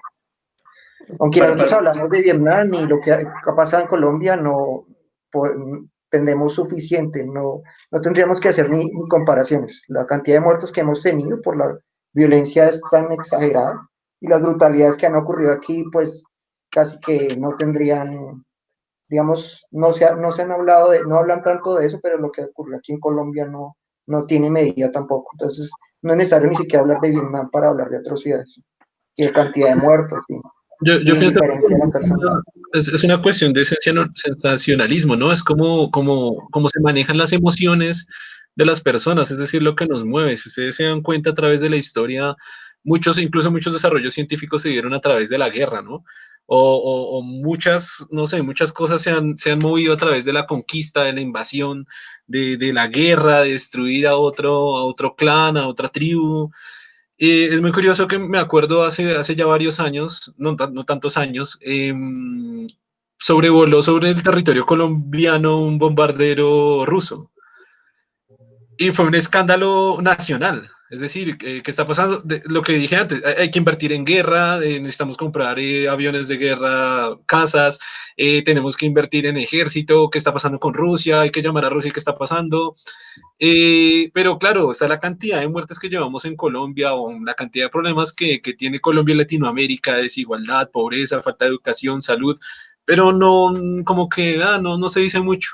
No, como que se deja un poco más al lado, el problema está pasando, todos sabemos qué pasa, como en este momento, nosotros y todos los que nos están escuchando, y no se pasa, pero si hay un bombardero sobrevolando, pero si un soldado cruzó la frontera, un soldado de Venezuela o en cualquiera de las fronteras de cualquiera de los países, si en Chile un soldado peruano cruzó la frontera, hay un problema nacional, hay que preocuparnos todos, hay que sentar los medios de comunicación a eso. No sé, hay un tema, pienso yo que hay un tema de emociones y sensaciones que nos mueven a los seres humanos que siempre nos han movido desde que existimos, porque al final somos eso, somos animales básicos que se basan en eso, en supervivir, en pelear con los demás para poder sobrevivir en una zona, ¿no? Y pienso que esos temas como que nos mueven más a nivel social y político, porque eso se ve reflejado al final, ¿no? sí, y la pregunta es como, o sea, no digo que tengamos que vivir en miedo, pero tenemos que temer cualquier causa de muerte que sea evitable. Tenemos que temerla por prudencia y por este interés por el bienestar de la humanidad. Eh, está preocupante el panorama. Estaba viendo noticias hoy sobre las aglomeraciones en centros comerciales y en San Victorino, en Bogotá, y también en eventos públicos. Y, y esta comparación pues me llama mucho la atención, ¿no? En Colombia están muriendo, pues la cifra está muy inestable, pero es algo en las últimas semanas entre 150 y 220 personas por día, que es la cantidad de víctimas mortales, por ejemplo, de un siniestro, de un vuelo comercial. Digo, sí, un vuelo de pasajeros normal. Cuando hay un accidente aéreo, eso nos conmociona y nos produce temor y nos hace como tener una actitud diferente al viaje, y eso desarrolla unos protocolos de seguridad muy estrictos en, en, en todo el desplazamiento aéreo. ¿Por qué, si se están muriendo el equivalente a las personas que se han muerto en vuelos, en catástrofes aéreas diariamente en Colombia, como que no sentimos ese temor y la gente se está aglomerando? Eso me parece, o sea, repito, no es que tengamos que vivir con miedo, pero sí con precaución, y me parece un escenario muy catastrófico, como es inminente en Colombia un segundo pico de la pandemia, y puede ser mucho más agresivo que el anterior, y todavía falta mucho tiempo para que podamos implementar, por ejemplo, la vacuna. Me acuerdo de algo que plantea, no sé si he visto el Joker cuando habla con uno de los personajes, que le dice que si él dijera que van a morir 50 soldados, nadie se alteraría porque eso es parte del plan. Pero como va a morir un alcalde, todo el mundo pierde la cabeza. Ese planteamiento que él hace es a lo que va. O sea, para nosotros, usted planteó la cantidad de gente que está muriendo por la violencia, por los paras, por el problema del narcotráfico, ¿cierto? En Colombia. Pero eso es parte del vivir humano, del vivir nuestro, de los colombianos. Por lo tanto, es algo que ya es parte de nuestra rutina. No reaccionamos a eso porque ya nos acostumbramos a eso. No es como dice él, es parte de lo que ya ocurre. En cambio, si ocurre un evento que no tiene, que rompe esa, digamos que va en contra de lo que nos permite vivir, ahí sí reaccionamos. Que es, digamos, por ejemplo, cuando atacan, hacen un ataque directo cuando atacaron las Torres Gemelas, porque ya ahí sí la, la, ya no es parte de a lo que estamos acostumbrados, rompe nuestra rutina, rompe a lo que, digamos, estamos preparados y que ya aceptamos. O sea, aceptamos la violencia en Colombia, por lo tanto no reaccionamos a ella, pero sí reaccionamos a algo que no, que sea ajeno a eso Pero o y sea que que rompa esa estructura de control. su punto sería que ya estamos acostumbrados a morir de coronavirus, con lo que está diciendo. En parte, sí. Digamos que ya la gente ya sabe que las cifras son monstruosas, que la cantidad de gente que está muriendo es mucha, que los contagios son masivos, entonces ya la gente lo acepta, dice, bueno, ya no podemos hacer nada, y lo acepta, no reacciona a eso. Digamos, pudo que reaccionó al comienzo cuando empezó la gente a enfermarse, hubo pánico, pero digamos hay una normalización finalmente, que la gente lo acepte, y por eso puede ser que la gente no está reaccionando. O sea, básicamente Trump permitió que todos se infectaran y que se acostumbraran a la cantidad de muertos y ya la gente finalmente no reaccionó. Puede ser esa una parte. Qué macabro, ¿no? Es una política que se administra por la normalización de la muerte. Eh, Espeluznante. Y hablando también de lo que estamos hablando antes, pues todavía las cifras de muerte del coronavirus creo que distan de la cantidad de muertes que producen las enfermedades cardiovasculares anualmente, que son la principal causa de muertes. Digamos que se puede discutir en este momento si en el 2020 fue más el coronavirus que las enfermedades cardiovasculares. Pero ese es un ejemplo caótico. Científicamente sabemos que hay factores muy claros que inciden en muertes evitables, como el alto consumo de azúcares, como el alto consumo de grasas, la vida sedentaria, el exceso de, de ciertas sustancias químicas aditivas en los alimentos. Sabemos eso científicamente, pero eso no se traduce en en ninguna medida política ni como que somos realmente conscientes de las dimensiones del problema, ¿no? Eh, en parte sí que necesitamos divulgación científica, pero llevar la ciencia como una herramienta para el bienestar de las personas, no simplemente como información, no simplemente como explicación de por qué suceden las cosas como suceden. Y eso hace parte de la inequidad. Inequidad incluye no acceder al conocimiento, ¿sí? Entonces pues realmente lo que quiero decir es hay un falso dilema entre ética y ciencia. Tenemos que buscar una manera, por la característica de estas sindemias, tenemos que buscar una manera coordinada de trabajar en eso y no creer que una sin la otra nos va a salvar, como estábamos diciendo hace un rato.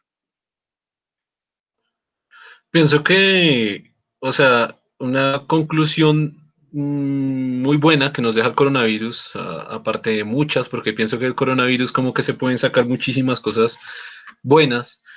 Y es esta, es decir, la razón por la cual se están invirtiendo todos los esfuerzos económicos, gubernamentales, científicos en el coronavirus, es porque las implicaciones que tiene el coronavirus en la población son evidentes a nivel económico. Y yo creo que es netamente eso, porque estamos viviendo en un sistema capitalista consumista y si todos dejan de comprar y de consumir, se caen todos los sistemas del mundo, se cae todo porque esa es la base, yo creo que única del mundo. Entonces, todos tienen que coordinarse, todos tienen que estar de la mano, todos tienen que comunicar de ciencia, todos quieren saber de ciencia con respecto al coronavirus, todos quieren invertir en ciencia, todos quieren saber cuándo se va a dar la vacuna, si es importante, si no, para que se cree una vacuna, para que algunos lo venden por el miedo de que para que todos estemos bien, y en cierta parte sí es para que todos estemos bien, pero el trasfondo es para que todos vuelvan a producir igual que estaban produciendo siempre, porque ese es el carbón de este tren capitalista. O sea, si no hasta ese carbón, el tren se queda quieto, y si el tren se queda quieto por intereses personales individuales de un grupo de personas muy reducidos, les va a ir mal a ellos, y estando en una sociedad que está totalmente basada en eso, pues le va a ir mal a la sociedad en general.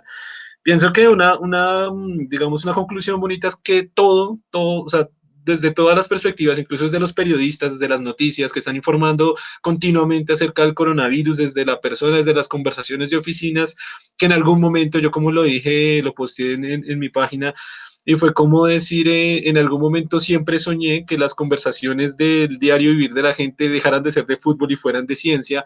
Pues logró ser, ¿no? Porque los partidos de fútbol y todo el comercio de fútbol se paralizó completamente, pero todos hablaban del coronavirus, de la vacuna, de la transmisión, de la cantidad de muertes, y fue genial. Pienso que una conclusión bonita es esa: si todos los esfuerzos, igual que se dedicaron en la pandemia del coronavirus, se dedicaran, por ejemplo, a enfermedades cardiovasculares, enfermedades pulmonares, al VIH, a investigación científica, inversión tecnológica, a llevarle conocimiento a la cantidad mayor de personas que se pueda en ciencia, a que las personas sepan de ciencia para saber por qué gobernantes votar, para que los gobernantes inviertan en ciencia y utilicen la ciencia para el desarrollo del país, pues no sé, la haríamos, estaríamos en una sociedad impecable. Pasa que, claro, como las muertes de corazón, pues al final no reducen tanto este tipo de cosas, pues simplemente no se invierten, ¿no? Pero Claro, apoyo completamente esa conclusión y, y le deduzco un corolario. Es como, si queremos hacer frente a este tipo de crisis y queremos evitar sufrimiento y muertes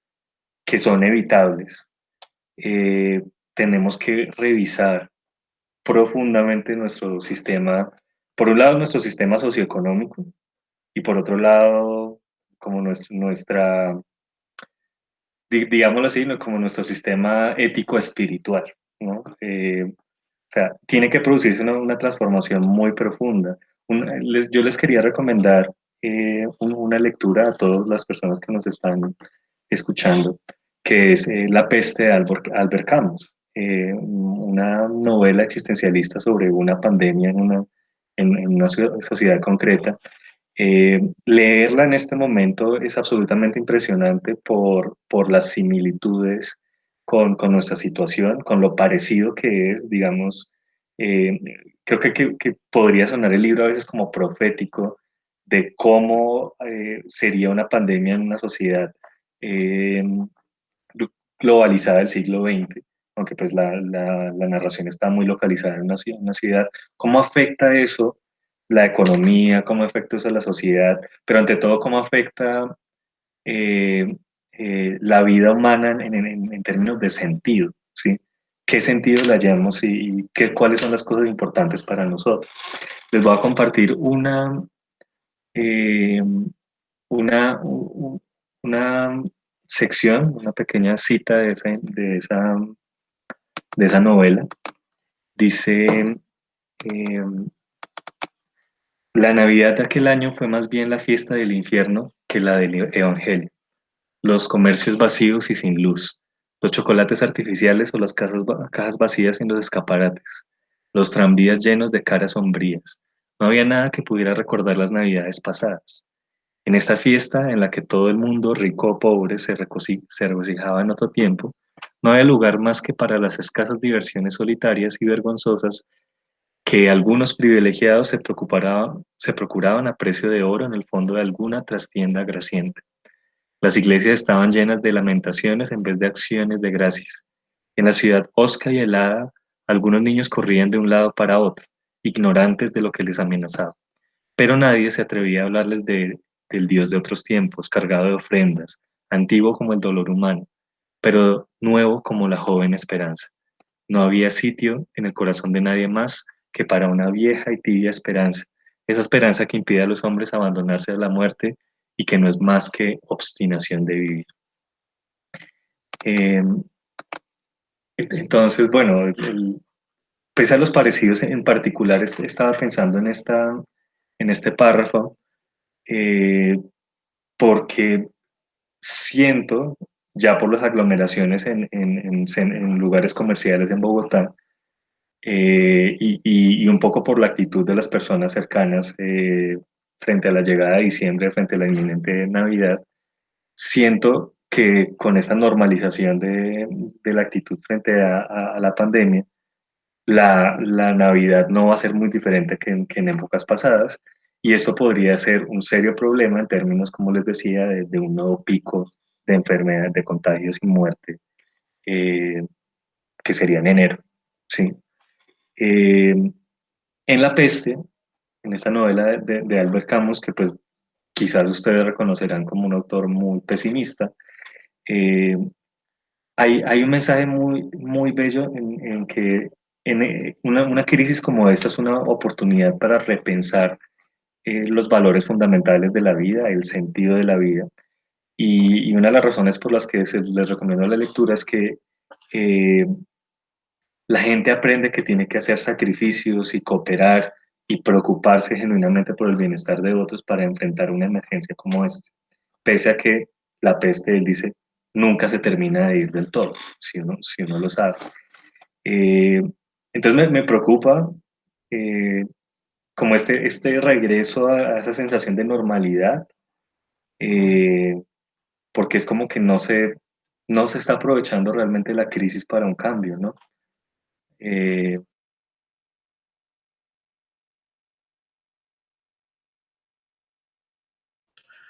Sí, sí, es una reflexión interesante, que parece que la Navidad que vamos a pasar ahora va a ser todo lo contrario de lo que dice el libro, ¿no? Va a ser bastante normal. Quizá eso que se propone en el libro sea para los siguientes meses o siguientes días. Eh, para cerrar, digamos, esta conversación y aprovechando pues ya la última intervención que pudiera dar Manuel, me gustaría de pronto hablar sobre la vacuna. Pues ya hemos hablado durante la conversación sobre la vacuna, pero me gustaría traer a colación estas personas, este grupo de personas que todos conocemos muy bien, estos grupos antivacunas que están diciendo que no se vayan a vacunar, que eso es lo peor que le puede pasar a la humanidad. O sea, tienen grupos, es preocupante el nivel que tienen grupos en Facebook, en las redes sociales, donde hacen memes, ¿no? Igual como cualquier tipo de conocimiento, hacen memes para divulgar información, presentan información, hacen videos, se hacen virales, un montón de gente se convence, pues, más de esta situación. ¿Qué opinan ustedes? Desde cada uno de su perspectiva, pues la vacuna es la solución, no es la solución, es la solución final, no es la solución final. Yo de la vacuna sí me gustaría decir algo que iba a plantear, que creo que cuando empezaron a hablar Les dejo hablar. de la vacuna y que usted planteó que es como insertar parte de la estructura del virus dentro del genoma propio de la persona, me acordó de algo que plantean en Soy Leyenda, que es que desarrollaron un medicamento para tratar el cáncer que hacía algo así similar.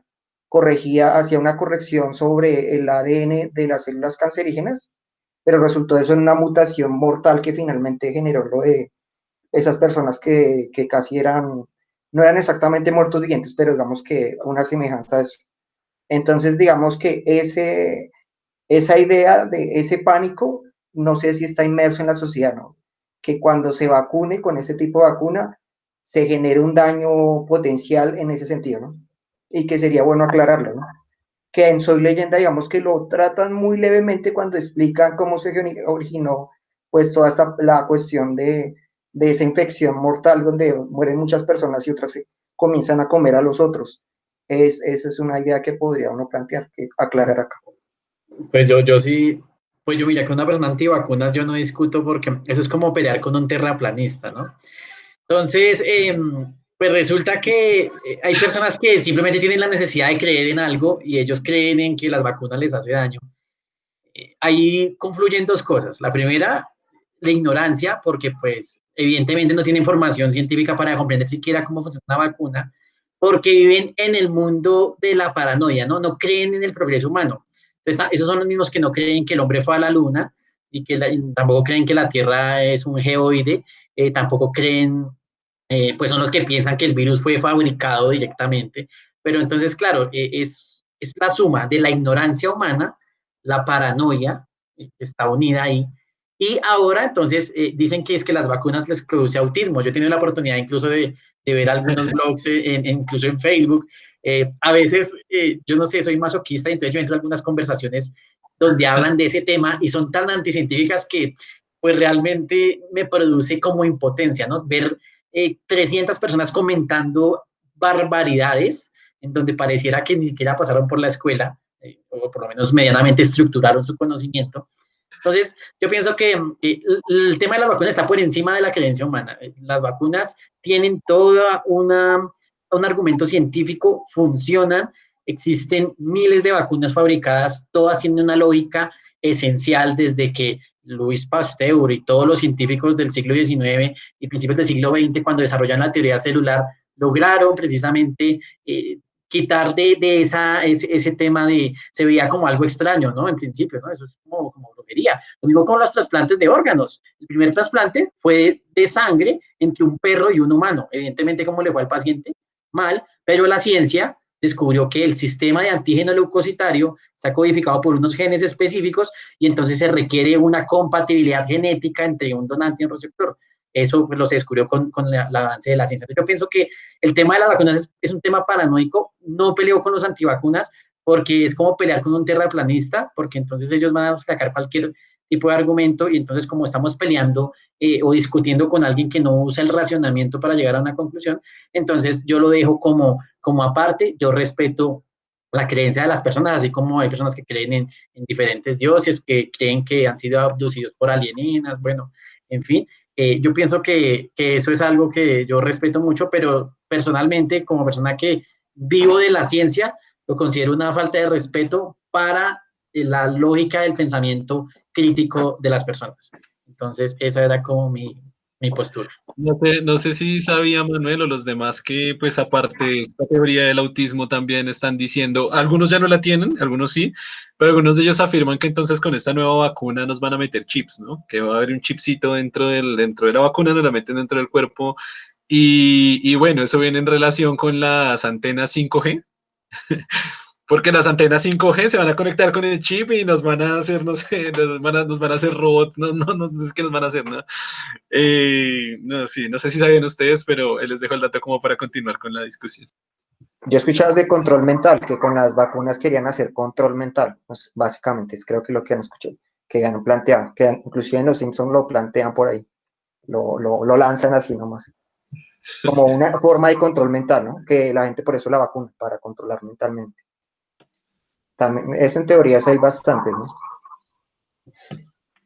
Eh, a manera de conclusión, yo propongo que aceptando el carácter multifactorial de la pandemia, en sinergia con muchas otras condiciones que van más allá de lo puramente químico, eh, por supuesto que tenemos que trabajar en la vacuna, pero que tenemos que dejar de centrar las esperanzas exclusivamente en la vacuna y darnos cuenta de lo importante que es la divulgación científica, darnos cuenta de lo importante que es trabajar en estructuras equitativas de acceso a la salud y darnos cuenta de lo importante también de que el trabajo en tecnociencia esté orientado genuinamente hacia el bienestar integral de los seres humanos y al desarrollo integral de la humanidad y no al puro desarrollo de las economías en términos de productividad.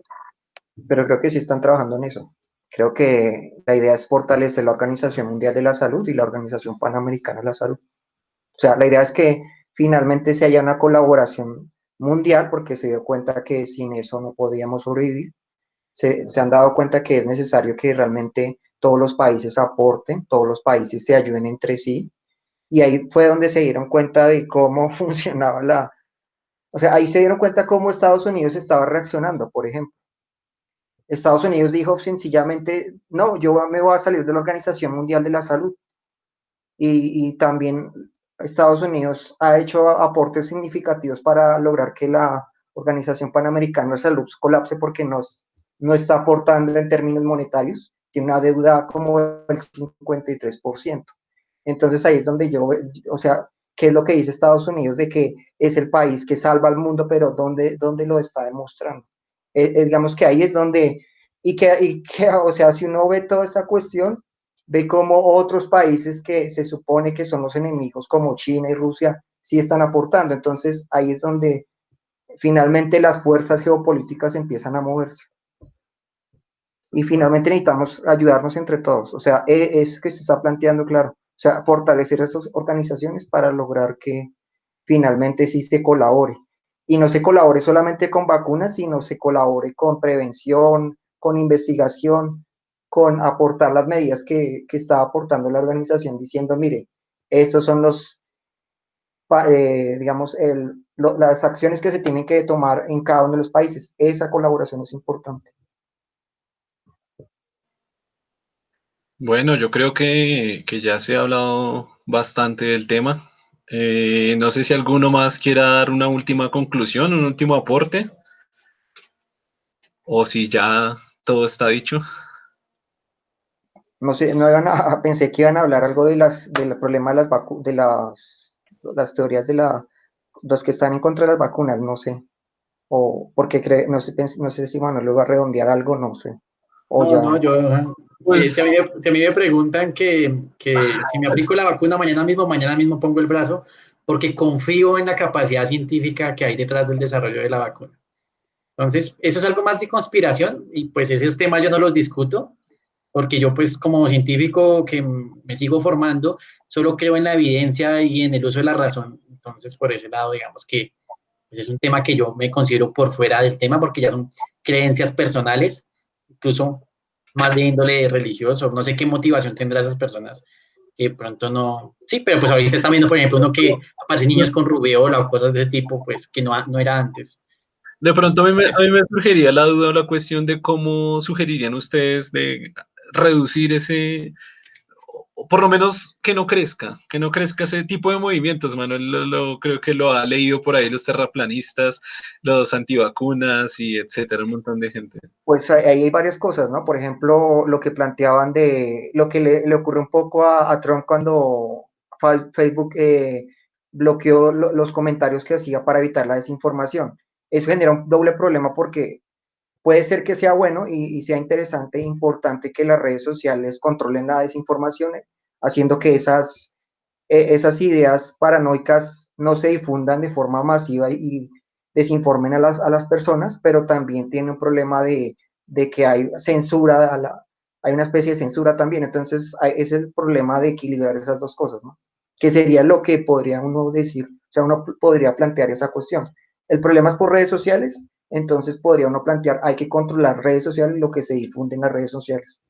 Pero entonces habría la otra cuestión, ¿cómo evitamos que eso no se convierta en censura? Entonces, yo lo plantearía en ese sentido. O sea, lo que podríamos decir para evitar esto es o ayudar a que se difunda la información importante o censurar la información que está generando paranoia ideas absurdas sobre la vacuna. Ese sería como lo que yo plantearía. Porque se traduciría en censura y en control, además, que pudiera Sí, ese sería el problema. ir Pero en entonces, que cada uno quiera. habría las dos opciones, o hacer que las ideas que son realmente relevantes y que están informando se vuelvan virales para hacerle en contra a la desinformación o censurar la información que no. Pero es que ahí me lleva a otra perspectiva y la perspectiva social. Si ustedes se dan cuenta, o no sé si están enterados, yo como youtuber, uno está enterado de los mejores youtubers de Colombia, de los más famosos, y la verdad que hablan unos temas totalmente superficiales, no aportan mucho al conocimiento humano, y es lo que se hace viral, ¿no? No sé, los Pero cuatro yo, por ejemplo, bueno, pues virales. ya que usted está hablando de YouTube, yo estaba escuchando uno que se llama Gabriel, Gabriel bueno, es un tipo que habla sobre geopolítica y informa, y se Bulgaro, supone que está en Facebook, pero y creo que tiene 1 millón de visitas, yo hablo y otros. yo hablo de los colombianos, o sea, por 1 millón de visitas que tenga él, que lo conozco, esa información es importante. Tenemos 1.000 millones de visitas a alguien que está hablando de, no sé, de que el hombre no fue a la luna, o de que miren este video de cómo el fantasma nos aterrorizó y todos salieron corriendo y no volvamos a ese edificio. O sea, si una persona está haciendo 1 millón, estas personas tienen 30 y 40 y 1.000 millones. Y bueno, así. Entonces, no sé si de pronto verlo desde la perspectiva social, de lo que le gusta a la gente. Hace tiempo leí una frase de un escritor que decía, la televisión es la primera vez en la que las personas pueden realmente escoger lo que ven y se nota que lo que escogen ver es mierda. Yo creo que él se equivocaba con la televisión porque en Internet sí que se aplica, o sea, en Internet sí que en televisión tienen un número de canales, se decían 100, es un número restringido. En Internet tiene toda la información del mundo, del planeta, de lo que sea, en todos los idiomas. Y al parecer, con las palabras de ese escritor, lo que la gente elige ver es mierda, pero ¿cómo lo dejamos? ¿Cómo se puede cambiar eso?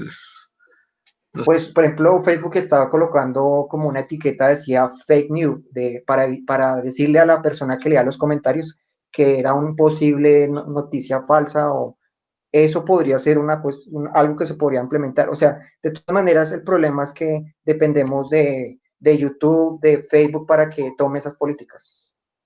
No de otra forma. O sea, digamos que es muy difícil que usted logre volverse un difusor tan monstruoso como esos que desinforman. Entonces creo que la única opción es esa. Yo O sea, creo que que pongan como un aviso diciéndole, esto posiblemente es una historia, es una noticia falsa, es una noticia que desinforma. Podría yo ponerse una sabía, etiqueta así, para que la gente por lo menos sepa que le están diciendo, eso es falso, eso puede, y como que tome la medida de ignorarlo, o pensar que es absurdo, por lo menos. yo quería aportar algo al respecto rápidamente. Lo que pasa es que nosotros vivimos ya en una sociedad en la que da flojera pensar, y como da flojera pensar, da pereza pensar. Entonces yo trato de comprender, porque para mi cerebro es más fácil entender al tipo que hace el ridículo que al investigador que descubre algo que pues tiene una lógica impresionante detrás. Por ejemplo, no sé, sobre la relatividad general. Entonces, ¿cuántas personas ven un video de relatividad general? Muy poca gente. Pero si, por ejemplo, miran el video más visto de TikTok, por ahí era una chica haciendo muecas, como más de 100 millones de visitas, una chica haciendo muecas. Entonces, ¿qué pasa? Es porque a los seres humanos nos está dando pereza pensar, y creo que la tecnología nos está afectando. Desde que empezamos a hacer con la calculadora todas las operaciones, yo pienso que estamos como cayendo estamos como en el borde de la cornisa, ¿no? Entonces, estamos en el punto en el que la tecnología nos va a superar. Bueno, y quizás esto sea para otro tema de la inteligencia artificial y todo eso, y podamos llegar a hablar de la biología, bueno, desde ese punto de vista. Pero es eso, la gente tiene pereza, tiene flojera. ¿Qué es lo que vende? La imagen. Entonces la vieja semidesnuda, el tipo haciendo el ridículo, el que se cae, el que dice tonterías, el que, en fin, porque simplemente es eso, es algo social. La persona le gusta el morbo, le gusta ver el incidente, le gusta la burla, y estamos es como en un retroceso, y quitar eso es muy difícil. Eso esencialmente es un problema ya del núcleo estructural de la sociedad, que es la familia. Desde la familia no se están procurando eso. A los niños se les deja desde los 4 años ver cualquier cosa en YouTube, y entonces el chino, claro, crece con ideas. Entonces se están suicidando a los 15 años, que porque un youtuber sale haciendo muecas y salió triste y se mató, entonces el que también hace lo mismo. Entonces, creo que es más como un problema de esa índole. O sea, estamos graves, no se puede. Vamos a quedar muy pocos que mereceremos heredar esta tierra. Pero ustedes entonces piensan que el problema sigue, o sea, es imposible de reducir. Van a seguir creciendo la gente que cree en la tierra plana, que cree que las vacunas son malas, que cree que van a seguir creciendo, es imposible parar. Pero yo creo que ahí sí las políticas son importantes, porque eso crece porque es política, digamos, de las redes sociales, porque esas noticias venden más, y como la idea es vender, y entonces los algoritmos están enfocados en ese sentido. O sea, digamos, por eso le digo, ahí yo diría que sí es importante que actúe para para poner ciertas políticas para evitar esa cuestión. Pasa que Si no se puede evitar la difusión, o sea, difusión masiva, por lo menos lo que le digo, por lo menos un aviso para que la gente lea que eso es falso, que sí, ese tipo de cosas. Voy a hablarle como terraplanista ahora, o como cualquier conspiranoico. Cuando, cuando, cuando Facebook me pone la etiqueta, mi respuesta automática es que las grandes empresas quieren control mundial y me quieren poner esa etiqueta para que yo no conozca la verdad y la realidad pura que solo yo puedo acceder, que es esa. Entonces, no sé, el conspiranoico tiene su propia mente que lo defiende de conocer. Para que Pero no lo que sí suene, planteaba que era cierto era lo de, así, no, es que es que él planteó algo que sí, el problema es que nos acostumbramos a que nos enseñen, nos piensen por nosotros. Entonces necesitamos que alguien analice lo que está ocurriendo y nos lo diga. Eso es lo que estamos acostumbrados y ese es el problema. No analizamos por sí mismos. No miramos las cuestiones y tratamos de sacar nuestras conclusiones y no esperamos que alguien nos diga qué pensar. Ese es nuestro problema.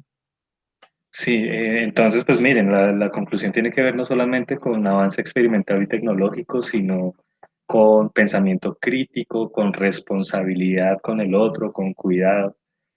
Eh, es, eh, hay que pensar, o sea, es muy difícil responder cómo evitar estos problemas, pero hay que pensar también en inversión más allá de la ciencia y la tecnología, como las humanidades, digo yo. Y bueno, para que no suene tampoco que estamos en contra de la tecnología y las redes sociales, también podemos pensar un poquito más responsablemente frente a la información. Y quiero destacar como ejemplo el trabajo que hacen las cuentas de verificación de noticias, que no son institucionales, o sea, no son de Facebook, ¿no? Sino de personas que sacan adelante un proyecto, a veces con apoyo de ONGs. Un caso particular es el de Colombia Check, se los quiero recomendar a todos. En Twitter, por ejemplo, es @colcheck. Y saben que me parece sorprendente con respecto al coronavirus. Ellos empezaron a analizar cómo se iban a dispersar las noticias falsas sobre la pandemia, no sé si desde diciembre, pero seguro desde enero. Es decir, se anticiparon 2 meses a lo que iba a pasar, eh, y desarrollaron una estrategia para verificar con mayor rapidez noticias falsas o dudables en todo lo que tiene que ver con la pandemia. Entonces, hacen un muy buen trabajo. Colombia Check es un ejemplo de varias iniciativas de verificación de noticias, y este tipo de iniciativas hay que conocerlas y promoverlas como parte de nuestra respuesta a cómo enfrentarnos a una crisis de esta naturaleza.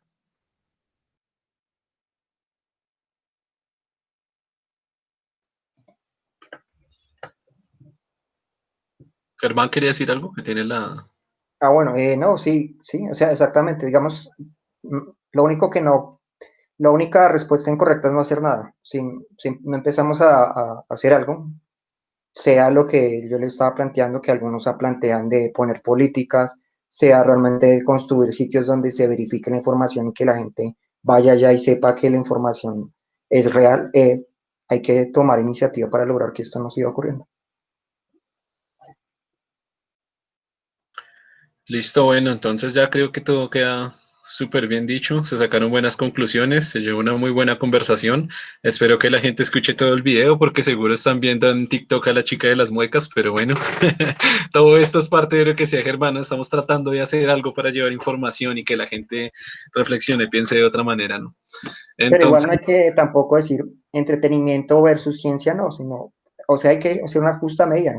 O sea, el entretenimiento es parte del ser humano, entonces o sea, hay que permitir que la gente vea esas cosas, pero también hay que pedirle que trate de buscar también pensamiento crítico, no quedarse con un solo enfoque. Tampoco irnos al extremo porque pues hay gente que sí lo disfruta y no necesariamente decirle, no, usted no debe hacer eso, sino pues sea más diverso en en sus gustos, busque informarse también, ¿no? No se quede solamente en eso. listo, entonces muchas gracias a los tres por estar acá en el video. Estamos hablando para quizás otros videos en otras temáticas, en otros temas para después. Con Manuel ya tenemos uno pensado próximamente para hablar sobre exobiología. Muchísimas gracias por el tiempo, por estar acá y bueno, ya nos veremos en otra ocasión. Un saludo a todos. Chao. Gracias por la invitación, chao. Chao. Chao.